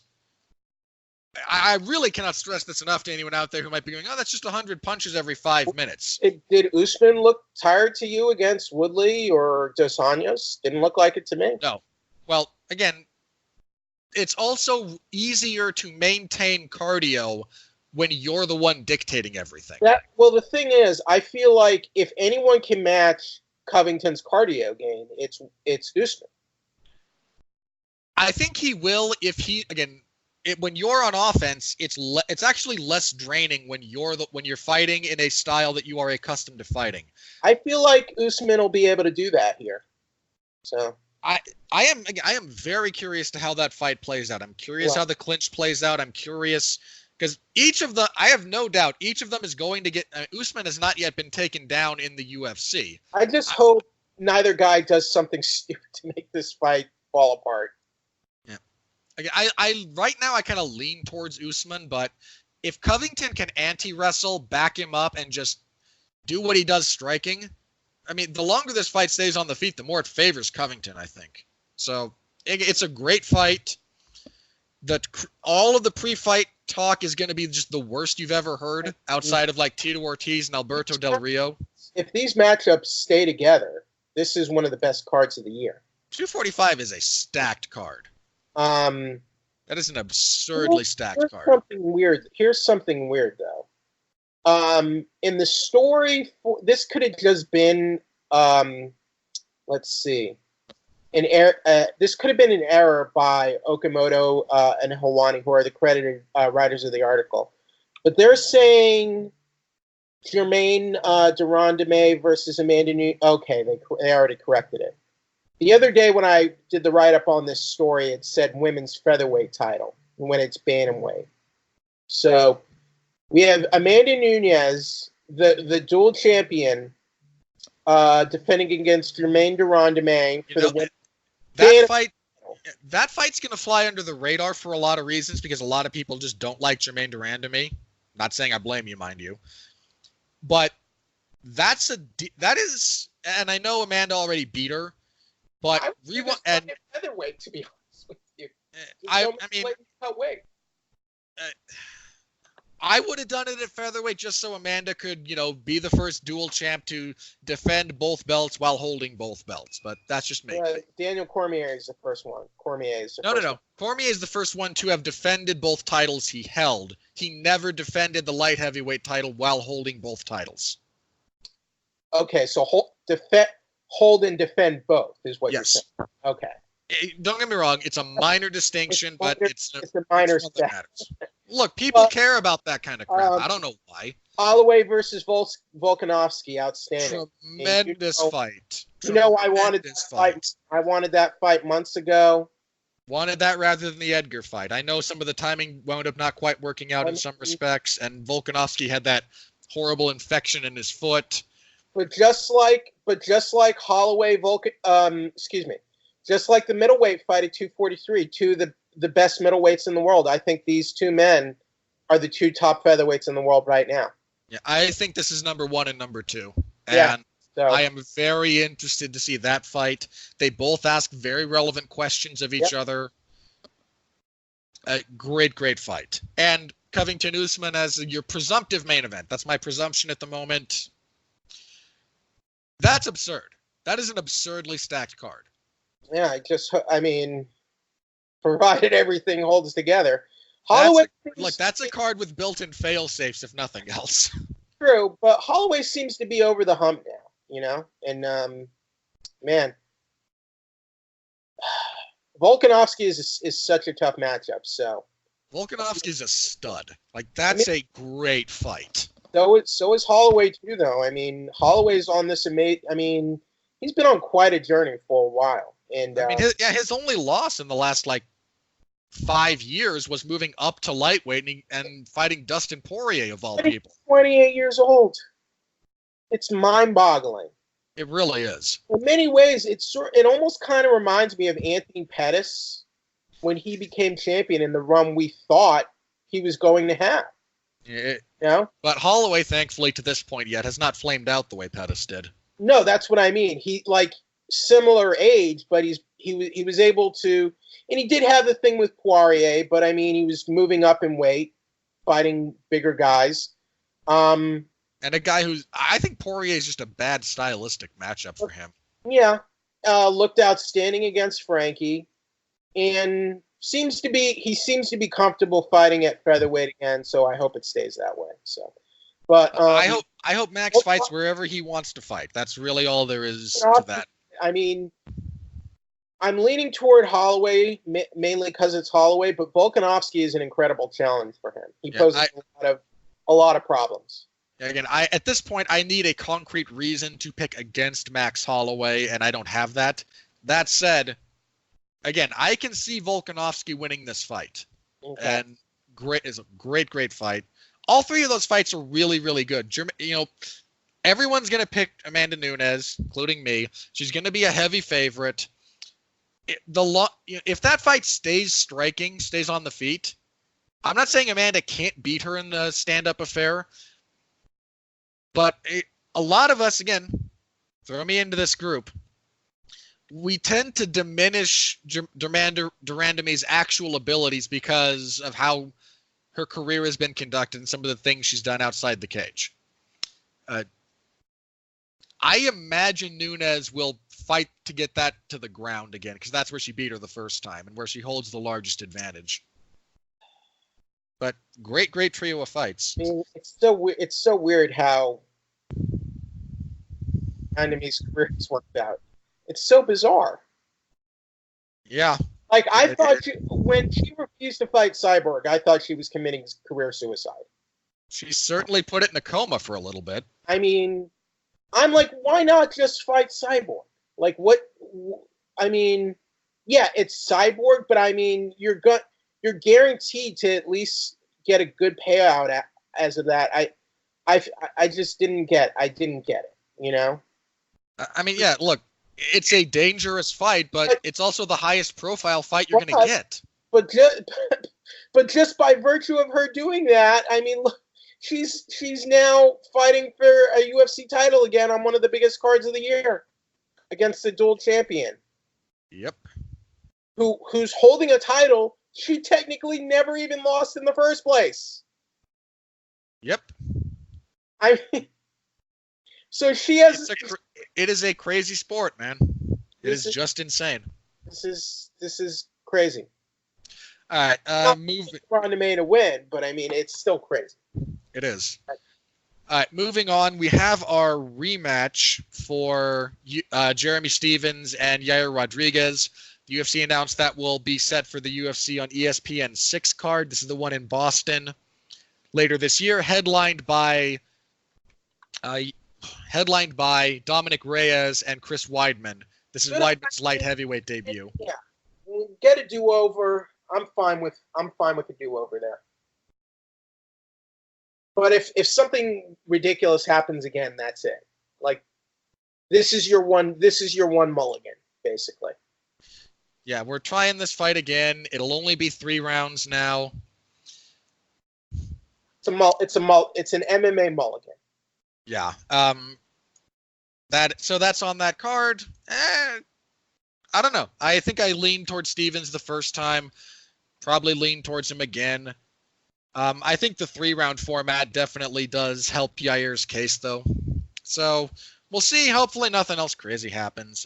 Also, in the fight announcement vein of things, the UFC's, I believe it's their debut in Busan, South Korea, their last card of the year, has its main event. 2 former title challengers, the Korean Zombie Chan Sung-jung will fight Brian Ortega in the main event of that card. Jung as the main event for this card is kind of a no-brainer. He's, I believe, the most famous Korean fighter that they have. Maybe the most popular, if not, out and out famous. This is a very relevant fight. This is Ortega's first fight back since the Holloway fight. It's a dangerous fight. Korean Zombie is a good when he stays disciplined. He's a really dangerous fighter. He has good counters, strong punches, well-rounded. Ortega, power, good power. Apparently, he's not eating Jack in the Box anymore. I don't know what that means. That's apparently the reason he lost. I'm not sure I'd blame Jack in the Box for why you lost to Max Holloway, but okay. He does. Fair. I mean, look, if he ate it like the day before, okay, maybe it might have been a factor. But other than that, it's a fun matchup. I like it. Really, really good matchup. I tend to favor Ortega, but I think I'd probably favor Ortega over everyone that isn't Holloway and Volkanovski. I mean, is that going to be the main event for Busan? Yeah, I believe that's what they've announced. See, if that stays together, that's an outstanding main event for a UFC, an ESPN Plus card for UFC. Yeah, really good main event. And again, it's better main events, for an international card. Yeah, that will be December 21st. Love it. I think it's their first time to Busan. They've been to South Korea before. Right. I think you're right. Yeah, this is their first time in that particular city. Only their second fight in South Korea. Huh. They did the Henderson Masvidal card there because Benson Henderson's mother is I think it's Korean Zombie's first time fighting in his home country for the UFC, though. So under the UFC banner, I'm almost certain. Yeah, definitely under the UFC banner. He's fought. Yeah, he hasn't fought in South Korea since 2008. Yeah, so good for him if he finally gets to fight in the UFC in South Korea. Yeah, that'll be. Yeah, he last fought in the city of Busan. Actually, his second and third professional fights were there back in 2007. Man, then he fought 3 times there in 2008, and then it's been Japan. That fight with Leonard Garcia in the WEC happened in April 2010. I feel very old, and he still should have won that fight. Bad scoring. Because Leonard Garcia. That was sort of where, he was known as the Korean Zombie beforehand, but that was really our first introduction to the Korean Zombie in the U.S. That same card apparently also has a light heavyweight fight between Volkan Oezdemir and Alexander Rakic, which is a good fight. Good fight. Especially for light heavyweight being in the state. We take fights at light heavyweight that we can get excited about wherever we can find them. I mean, Rakic is he's a decent prospect right now, so this is a nice step up in competition for him. I like it. So we'll see what he can do against Usman. Good fight. Cormier was on Ariel Helwani's show. He's saying win or lose against Miocic, and if they're planning to do the trilogy fight, he's saying the next one will be the last one. So that was sort of, we knew about this fight last week that the UFC was looking to put this fight together. Cormier is saying this will be his last fight, but we'll see. So, however much value he was to ascribe his word as far as that goes. That fight would have to wait anyway because Miocic is dealing with a retina injury. Look, I'm okay with that fight. I'm okay with the trilogy. They've finished each other. Yeah. There's not really another. Again, we mentioned it last time. There's not, especially if Cormier is going to, or excuse me, if Miocic is going to be out for the rest of 2019. I'm okay. And look, if Cormier does win and then retire, I mean, we talked about this last week a little bit. You know, what do you do? You know, if the UFC has this much time to get to prepare for that potential scenario and they don't come up with a viable answer at this point, that's on them. And if Cormier were to win and retire, he would just have to relinquish the belt, and you have a vacant title fight. You'd have two guys fight for the vacant belt. And again, if you can't come up with a decent fight between now and then again, at this point, I think that's on the UFC. So yeah. I'm okay with it. Their first fight was good for as long as it lasted. Their second fight was good. I'm okay with it if Cormier means it in this case. The way he talked about it, I think the way he said, you know, if I lose to him again, then it's just meant to be, and I can walk away. You know, if he means that, I can respect that, and I can agree with that. And you know, in fairness to his position, if you're 1-1 with a guy, and you knocked him out the first time, and which is what happened, and you just want to know, okay, I can't leave this. It will nag me for the rest of my life if I leave this at 1-1, and if I lose the second time, then okay, I can live with it. Right. I can understand that mindset, and again, I don't want to see Cormier hang on too long because I don't want to see anybody hang on too long, and we'll talk about that again in just a second. But if that's the direction they want to go and they can put it together, I am completely okay with that fight. But speaking of hanging on too long, I mentioned last week, I think, or a couple of weeks ago, that when Dana White said BJ Penn's done, that there could be a newly legal situation arise. Well, the UFC decided to get around that. This week they announced they have released BJ Penn from his UFC contract. BJ Penn now a free agent. I imagine in the next 3 to 4 weeks he will announce as having signed somewhere. Scott Coker, please do not sign BJ Penn. Oh, please. Of course he's going to. Like, he put on Royce Gracie versus Ken Shamrock. Please don't. Put on Dada 5000 and Kimbo Slice. I mean, just please don't. Look, he's going to. It's going to be awful, but he's going to do it.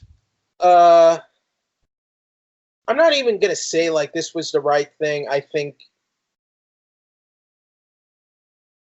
it's the only option they have. Like, again, if BJ Penn... I mean, look, BJ Penn, yes, it is BJ Penn, but you have to wash your hands of him. And quite frankly, the UFC, I don't know.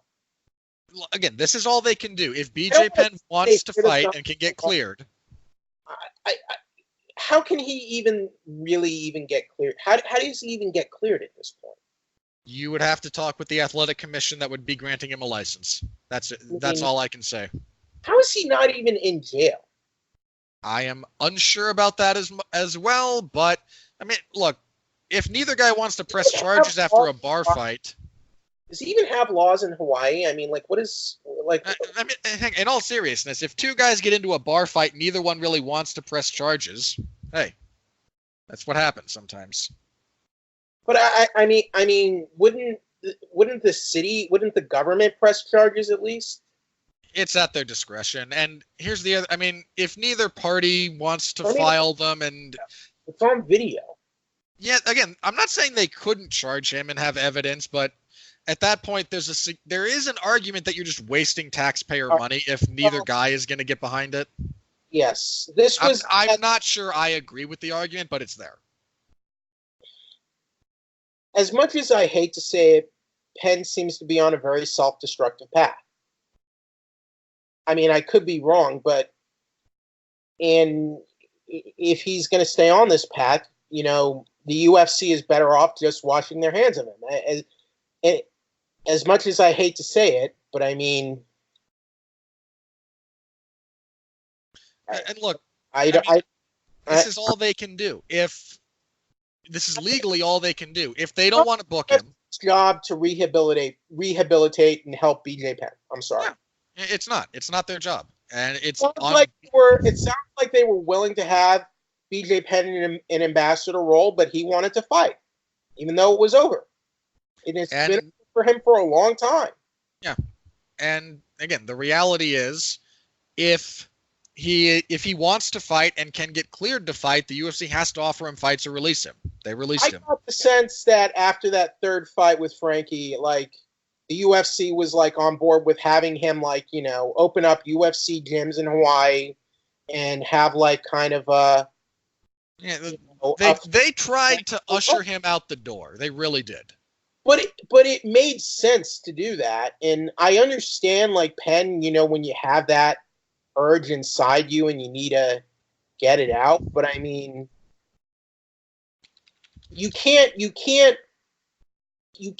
help cure guys of that. You know, it's not the UFC's job to do that, and Penn is letting it hurt those and hurt himself. I don't know what else to say here, Robert. Again, at this point, I don't know what you can say about BJ Penn that hasn't already been said. It's a sad. I just don't. All right. Last thing I had on my list that I wanted to touch on very briefly. The parent company of the UFC, this is Endeavor, had been announcing they wanted to go public. They had initially set up an IPO, an initial public offering, for, I forget the date. My apologies. They had scheduled it, and they have now withdrawn it. There was just, apparently interest was lower than what they wanted. They wanted something in the neighborhood of $30 a share for the IPO. And they were apparently even, they were going to get something like 20, I think, 25 was kind of the loose feel. Now that, for those of you not in the finance world, that may sound, you may not know what that represents. That, a drop of $10 per share in stock can represent, especially for something as large as Endeavor, a significant financial hit. I think in this instance that was going to be something to the tune of $80 to $100 million, potentially, of like lost income kind of thing. WWE is $71.20 a share now. $71. Hey, remember a few years ago when their stock dipped low and those of us with brains said, "Hey, you should buy now"?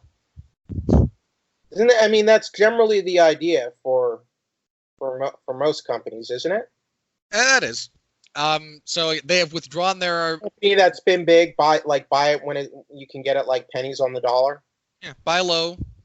Wait for it to go back up, especially something like I bought some Apple stocks when it dropped. It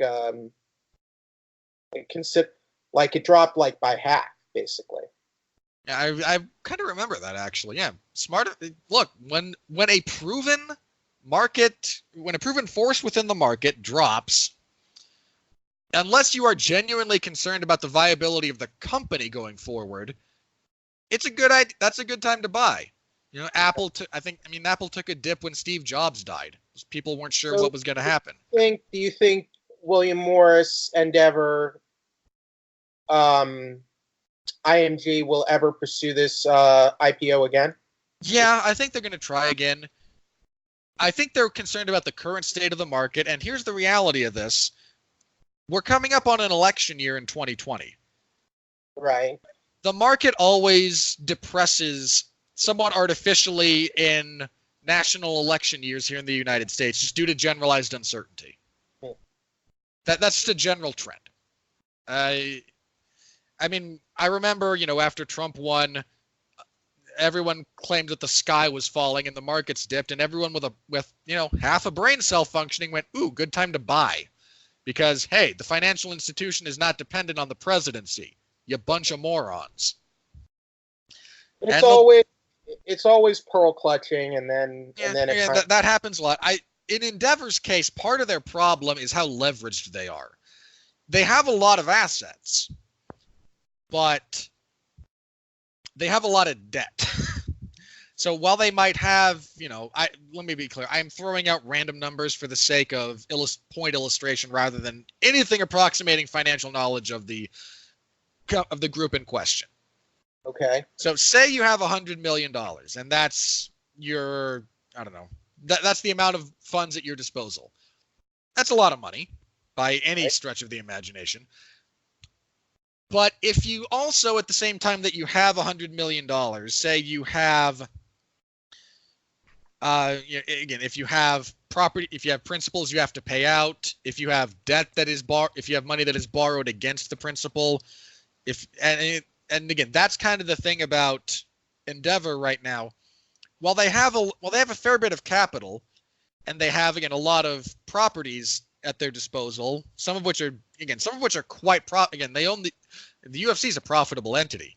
They took on a lot of debt to do that, by the way. And so, I mean, that deal was so bad, federal regulators advised them not to take it. That's how bad of a deal it was in terms of debt to asset management. And apparently that's not a unique situation. Like, the UFC is not the only entity owned by them that they wound up, again, leveraging themselves to acquire. And that kind of leverage and that kind of just generalized financial situation, and combined with some, again, kind of the generalized market depression right now, which is not to say we're in a depression, but the markets, are they up, are they down kind of thing? They're a little bit more on the downside at the moment. It just did not create the most hospitable of environments. And even under the best case scenario, I'm not again, as leveraged as they are right now, they might just have a hard time going forward with that. So Rob, I have a question, since you seem to understand this a lot more than I do. I will do the best I can to answer. Approximately how long do you think it would take for WME to get out of the debt from the Zuffa UFC purchase? Oh, I forget the number. I looked it up at one point because they're paying a significant interest rate on that. In fact, but they're getting money from ESPN and Disney for their content. So, like, I know that they don't get it all in a lump sum, but like, I believe offset the. I believe, and again, I can't remember the specific numbers, so my apologies. But I looked up how much they were paying in interest at one point on that deal, and it was large. They had a large interest payment. The intake from ESPN will offset the interest payment, I believe. Again, I'm not entirely sure off the top of my head.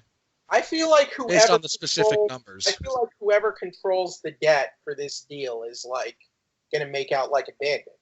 Basically. Look, lending money is big business. It always has been.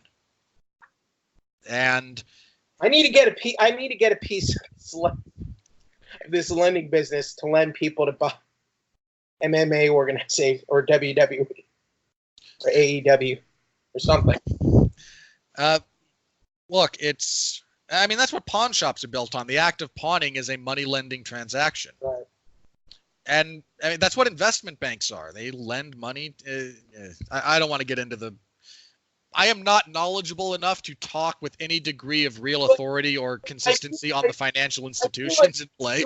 UFC seems to be pretty stable at the moment.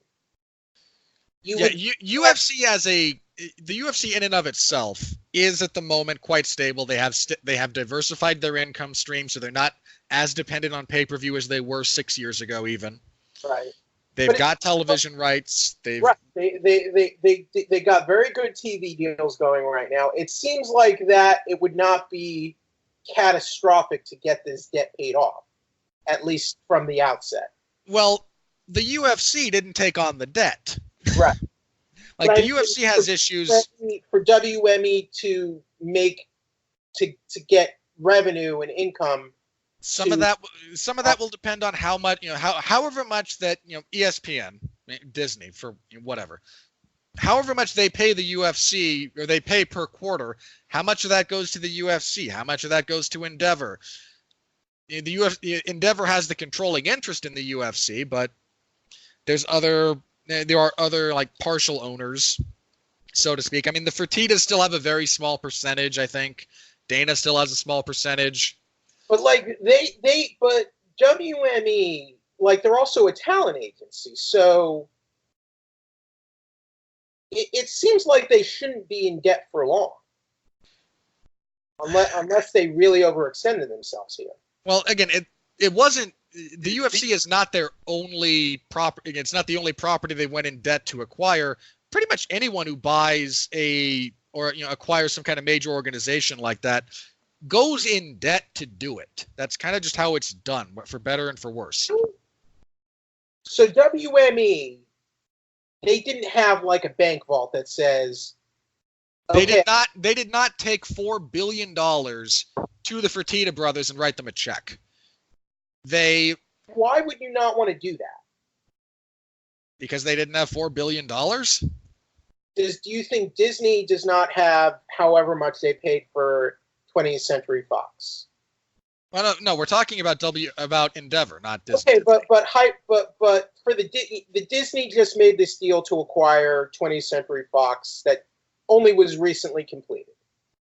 Well, right. Okay, if you're Disney, if you are a corporation the size of Disney, you might be able to wholesale buy out something you want. Okay, well, I don't know if Disney took on any debt for that deal, but I don't imagine. Well, different kinds of debt. They did some because of how they took on the properties. I mean, I think they're the ones who actually wound up losing money on Dark Phoenix, kind of thing.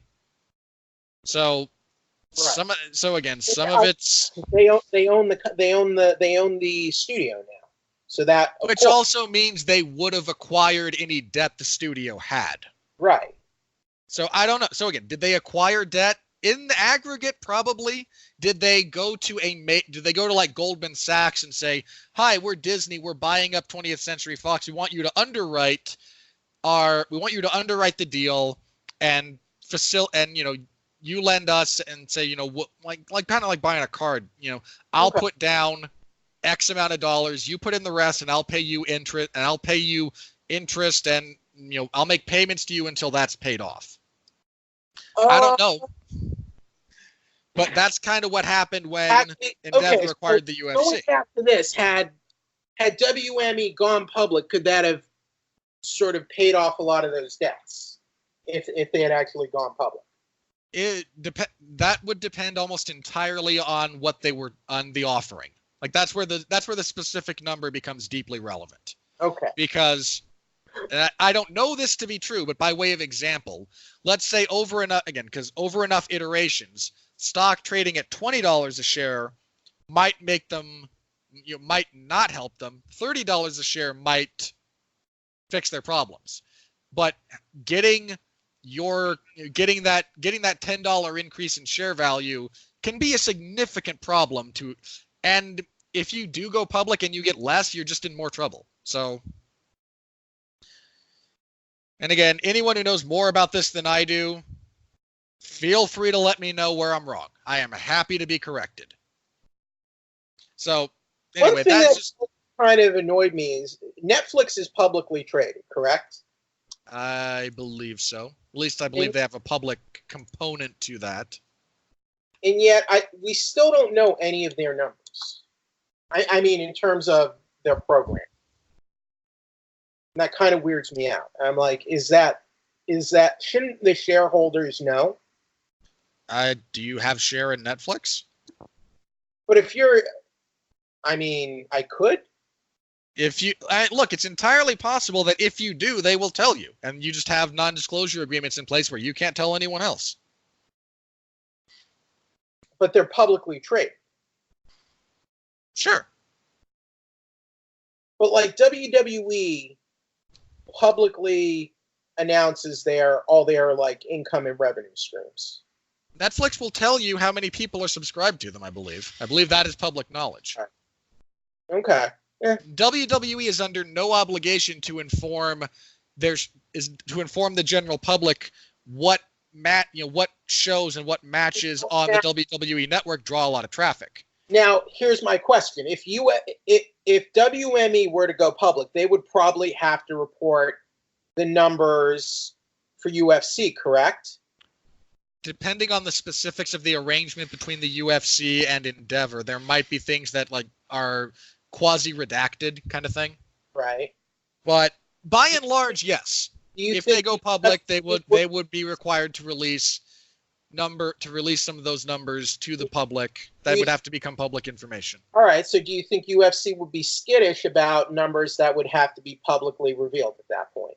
I would assume so.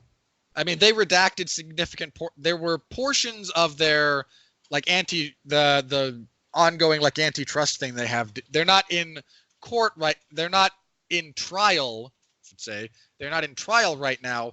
There's some pre-trial hearings and motions being resolved at the moment, and they released a lot of information that we did not previously have. I think I can't remember if it's Josh Nash or Josh Gross over at Bloody Elbow who has like 3 or 4 excellent pieces detailing the financial information that was released by the UFC as part of that discovery process. Is this for like one of the individual fighters, or is this for the class action?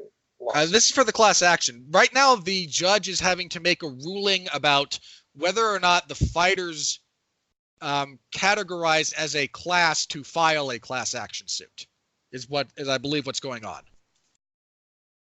Because if you're not part of a class, you can't file a class action suit. There are still other legal avenues that can be proceeded. The system, guys. I don't know what to tell you. I was thinking. So yeah, do I imagine the UFC's a little skittish about that? Yeah, probably. Dana White can't run his mouth as much then. Right. So I imagine that is. But if that's what happens, that's what happens. Did you like the New York press conference for Diaz versus Masvidal? Didn't bother watching. I saw it. Look, I saw Jorge Masvidal dressed as Tony Montana, and he did not drop an F the Diaz brothers. Lost opportunity. Look, I saw a couple of people talking about it, and apparently the questions were just the dirt worst. I mean, someone apparently asked Nate Diaz to respond as a vegan to claims that vegans aren't like real men. Like, what the hell? Look, most of those things are dog and pony shows anyway. Again, Masvidal coming out with a good visual, dressed as Tony Montana, the white suit, the red shirt, the red, scarf in the pocket, the red pocket square. Nice visual. I kind of like that those two are not doing the same old stupid trash talk. They're not trash talking at all, which might be off-putting to some people.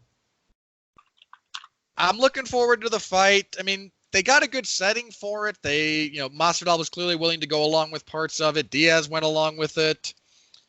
It's just, I don't know. I mean, I struggle to find reason to go out of my way to watch MMA press conferences, because if you've seen one, you've kind of seen them all, But still interesting things can happen. They can. I am prepared to miss watching them live to hear about them afterwards. Sure. That's all I have for this week. Oh, I'm sorry. One more thing. Chris Cyborg is going to fight Julie Budd for the Bellator featherweight title in January. So, look, Bellator had their 2 events yesterday. They had the one in Dublin, I think headlined by Benson Henderson beating Miles Jury. They had the one after that was, oh God, I don't even know what to say about it. Look, Pitbull defeating Archuleta like that. That Pitbull brother, the featherweight, is a bad, bad man. It's a shame he's not in the UFC. I would love to see him fight the elite in the UFC. I really would. I think he'd be very competitive. They also had like the Machida Musasi rematch, which is a giant waste of everyone's time, as are most Musasi fights these days. To say nothing of Machida fights these days. Ugh.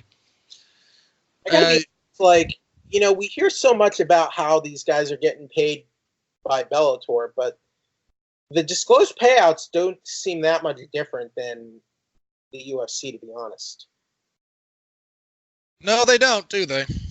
I don't know. I mean, for the bigger names. So they're also really. I will say this. I would guarantee that the bigger names in Bellator make more sponsorship money than the ones in the UFC, just categorically. Right. Because they get paid to wear material in the cage, whereas the UFC fighters get a marginal nominal Reebok fee. But UFC fighters also, they can get sponsorships outside the cage too. Sure. It's just a question of of what anyone cares about what any fighter does when they're not fighting. I mean, apparently they do. Some of them do. Look, Conor gets paid a lot to endorse stuff. I imagine Khabib has a pretty good deal overseas. But I'm not saying it doesn't happen. Guys who take care of them for things and give them stuff. And look, this is not I'm not sitting here going, oh, woe is the UFC fighter in this instance necessarily. But again, I would guarantee you that, take Robert Whittaker. He's going to make what's the champion fee for... Well, my issue with the whole sponsorship thing is before UFC kind of phased out the sponsorship deal, like fighters were saying like sponsorships are drying up and like it's not. Yeah, the whole sport took a downturn. It happens. I mean, again, there's positives and negatives to both sides. I'm not. So here's my thing: how much are guys really making from their sponsorships in Bellator? I couldn't tell you. You'd have to ask them. I would just be willing to bet that, again, say someone. I mean, look, let's take Pitbull because I mentioned him earlier. If he were to come into the UFC, he would be taking a loss in pay because he'd make the $1,000 that you make if you're in your first UFC fight for the Reebok under the Reebok setup. I feel like Pitbull, you got to give him a lot more. Okay, he'd have a better contract than the average guy coming into the UFC, absolutely. And whether or not he could negotiate the full-on lost amount of wages from him not being sponsored anymore is, I don't know. Again, maybe he could, maybe he couldn't. Who knows? But I'm trying to look up for what a Musasi was dealing with. See if this is accurate. Okay. I would be fairly confident that Musasi makes more in Bellator than he did in the UFC. Well, just overall. Disclosed possible. We'll see. It looks this is with the Reebok. It's a similar amount. So, but everyone always complains about the disclosed numbers. So I don't know. Yeah, I don't know either. There's not really a consistent answer to be found because, in no small part, fighters. It also would not shock me at all if a few of them exaggerated how much they were getting in order to help kind of stick it to the UFC kind of deal. I don't know. I don't know if that's true, but it wouldn't surprise me. But I'd honestly be surprised if it didn't happen. Like, again, fighters going from a circumstance where they're unhappy to a circumstance where they are happy can make all the difference. I mean, look, how many... I got to be honest. Rampage, through that whole deal with leaving UFC to go to Bellator, made himself look like an idiot. I mean, Rampage does that every Tuesday. I mean, even more of an idiot in that case. Yeah, and look, I'm not advocating for one system over the other. It's just kind of a generalized observation as far as that goes. I'm just saying, I think it could be a good thing for everyone if UFC were to go public and we were to actually know what the real numbers are. Some of it, yeah. Again, I would encourage people. I could see it benefiting the UFC as well, honestly. As crazy as that might sound. The numbers that have come out so far haven't benefited them tremendously. If it means they have to make adjustments, even if it means, I think that could be a good thing to just kind of readjust the industry. I mean, you can argue net positives for overall course correction to the generalized marketplace, sure.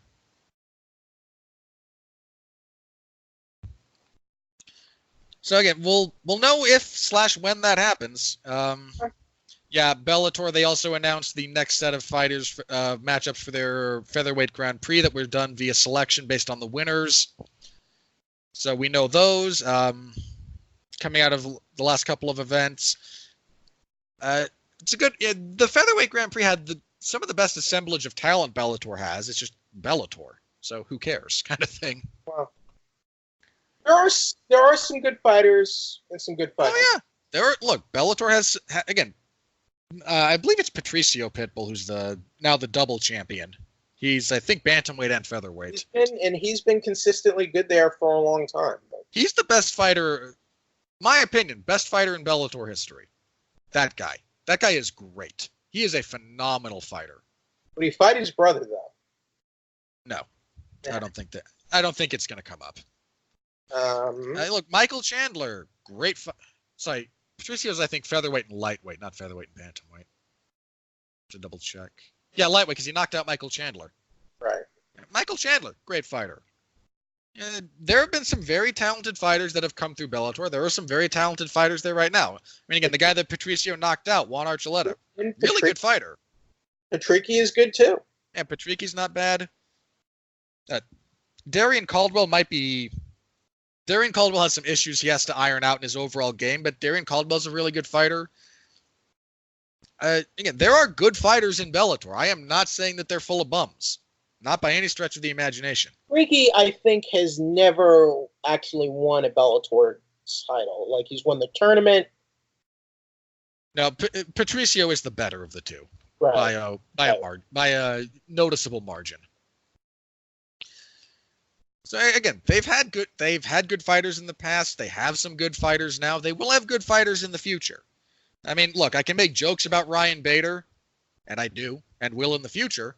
He's a good fighter. And he's there, he's a double champion for them right now. And he was top 5 when he left the UFC.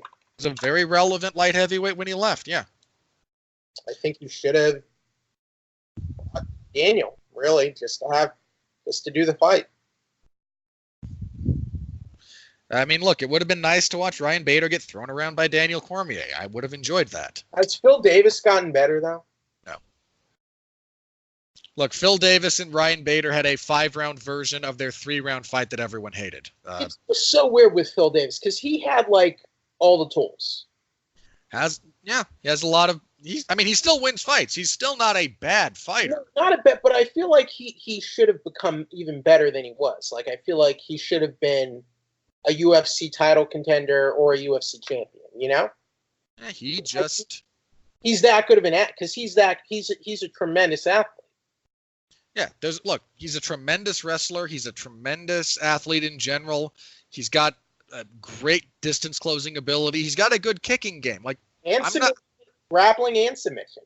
Yeah, really good submission game. It's just, for some reason, it never really came together, and he stumbled at all the important junctures. Right. Weird.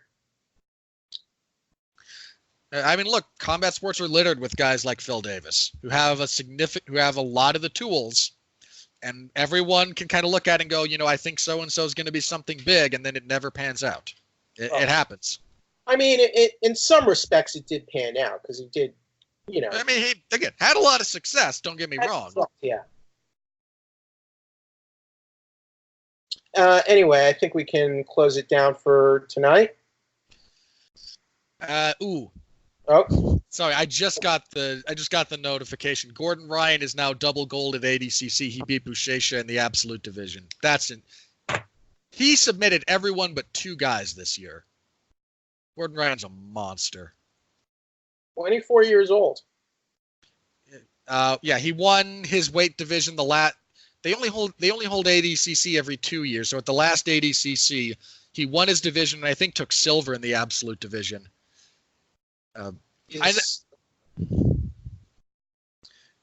Again, Gordon Ryan is nuts. I love watching that man. Gordon Ryan is great. You think he could go far in the Olympics? No, there's no category for what he does in the Olympics. The Olympics should add submission grappling. I completely agree with you. I was a little bit surprised when they went to Rio they didn't add jiu-jitsu. I thought they had an opportunity to. They do have some sports with submissions in them, yes? In the Olympics? Judo. Right. Yeah, you can tap people out in judo. So I feel like maybe they don't have to add BJJ, but why not submission grappling? That is jiu-jitsu. All right, so jiu-jitsu. There you go. Well, some categories similar to. Yeah, again, I would like them to. I really would. Umbrella for BJJ for submission grappling, like what the ADCC does. They'd have to come to an. Oh God, you know what? I think part of the reason they don't is they'd have to come to a unified. They'd have to come to some kind of consensus about rules, because right now there's not. There's a lot of different guys experimenting with rule sets. Mm-hmm. Some of the rules change from gi to no gi. Some places allow heel hooks, some don't. Some slamming is kind of generally banned, but what categorizes as a slam is somewhat nebulous depending on where you are in the world. So I don't know. Again, I wish they would. I would love to see it, but I think Ryan's mentioned he's going to be looking to transition towards MMA, so you can be on the lookout for him. Right. I don't know yet. He's working on it. I mean, we'll see. Gary Tonin fights now, and Tonin was at ADCC this year. I think he won his weight. Want to continue seeing Ryan Hall fight? I mean, yeah, there's still Ryan Hall, and I like Ryan Hall too. So again, just throwing that out there. I mean, in other loose combat news, Sean, for those boxing fans, Errol Spence Jr. and Sean Porter had the boxing fight of the year last night. That was insane. I want an immediate rematch between those two. I have no issue with Spence winning the decision. It was a split decision in his favor. I took issue with one of the scorecards because I thought 116 to 112 for Spence was a little bit dubious. Especially given that, the math on that becomes a little bit weird, especially because there was a knockdown in the 11th round that he scored on Porter. Anyway, great fight if you're into boxing. Look it up if you didn't see it. You won't be disappointed. Great fight. All right, now that we've closed up with our more miscellaneous combat sports news, what do you got to plug, Jeff? Go to the 411 Wrestling Interviews podcast, Spotify, Stitcher, Apple Podcasts. Check out my latest interview with WOW Women of Wrestling CEO David McClain. In terms of movie reviews, check out my review of the awful Lucy in the Sky, starring Natalie Portman. Total Oscar awards bait that fails in every respect. My next movie review will be the highly anticipated, highly controversial Joker. It's called just Joker. Loosely based on the DC Comics character. And then they spun up controversy about that over nothing. I agree, but it's 2019. What else are people gonna talk about? Real issues? Apparently you bring up a valid point. Apparently, a comic book movie is the source of all violence against everyone in the world and the cause of massive. It's really a movie about a comic book character that's causing mass shootings and what have you, and incels, or I don't know. Incel seems to be the buzzword going on around this movie. I don't even know what it means, but. I'll tell you. I know, just for the sake of edification. Means, but I feel like people use it just to Like they throw it out there even when it's deeply inaccurate. It's become kind of a catch-all term for we don't like white men. Right. Kind of thing. So that's kind of the operative word going on about this movie. And to me, honestly, I mean, the premise is not one I really care about so much, but I mean, I'm not going to take that in with me when I see the film.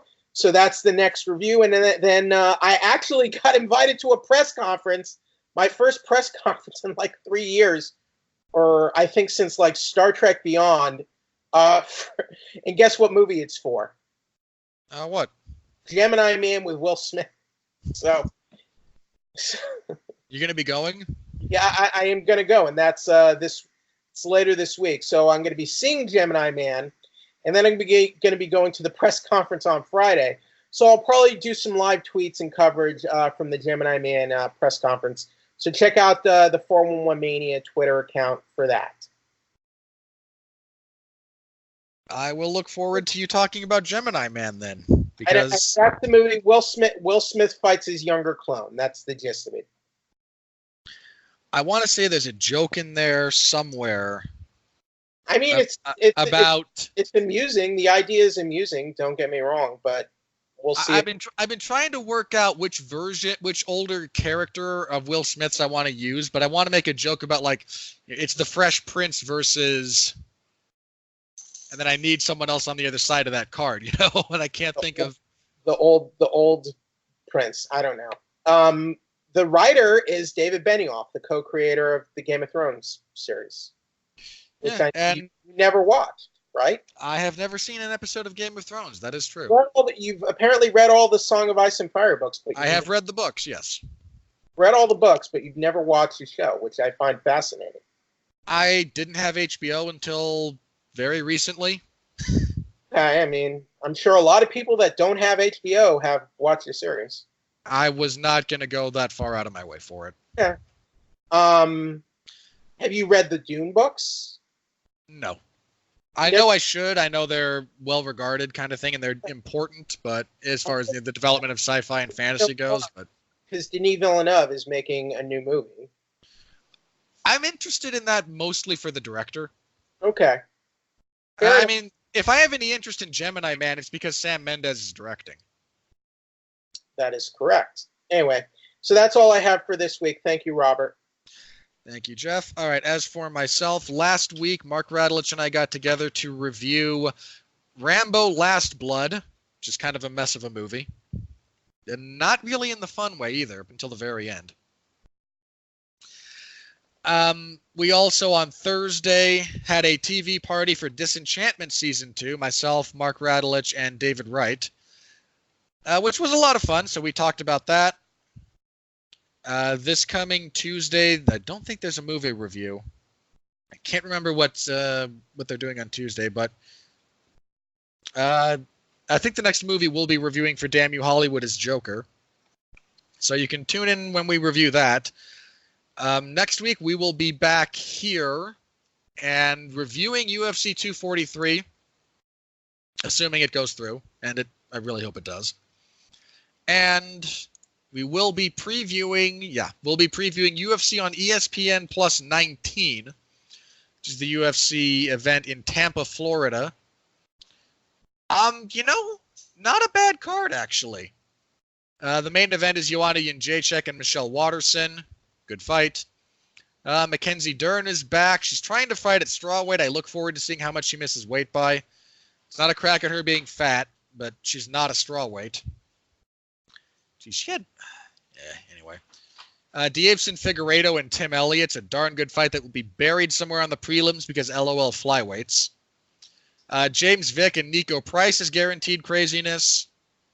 Again, it's a pretty solid card, actually. In fact, if we were to tally up the cards, this is probably better than 243, absent the main event for 243. So we'll have a full preview of that event next week. And I will have coverage of UFC 243 Saturday afternoon in the MMA Zone of 411mania.com. So please stop by and say hello. I appreciate it. It gets lonely on some of these cards, man. I'm up at 9. I won't be up early for this one, so Forgive my griping. I'm just glad that you read. If you don't have anything to say, you don't really want to say anything, I completely understand. I am a longtime lurker of many various things myself. Makes sense completely. So if you do feel like saying anything, even if it's just a hi, hello, how are you kind of deal, I always appreciate any sort of interaction I can get with people reading. So thank you very much for that. We'll be back then, everybody. Until then, thanks again for listening. Stay safe out there, and please continue to be well, be safe, and behave.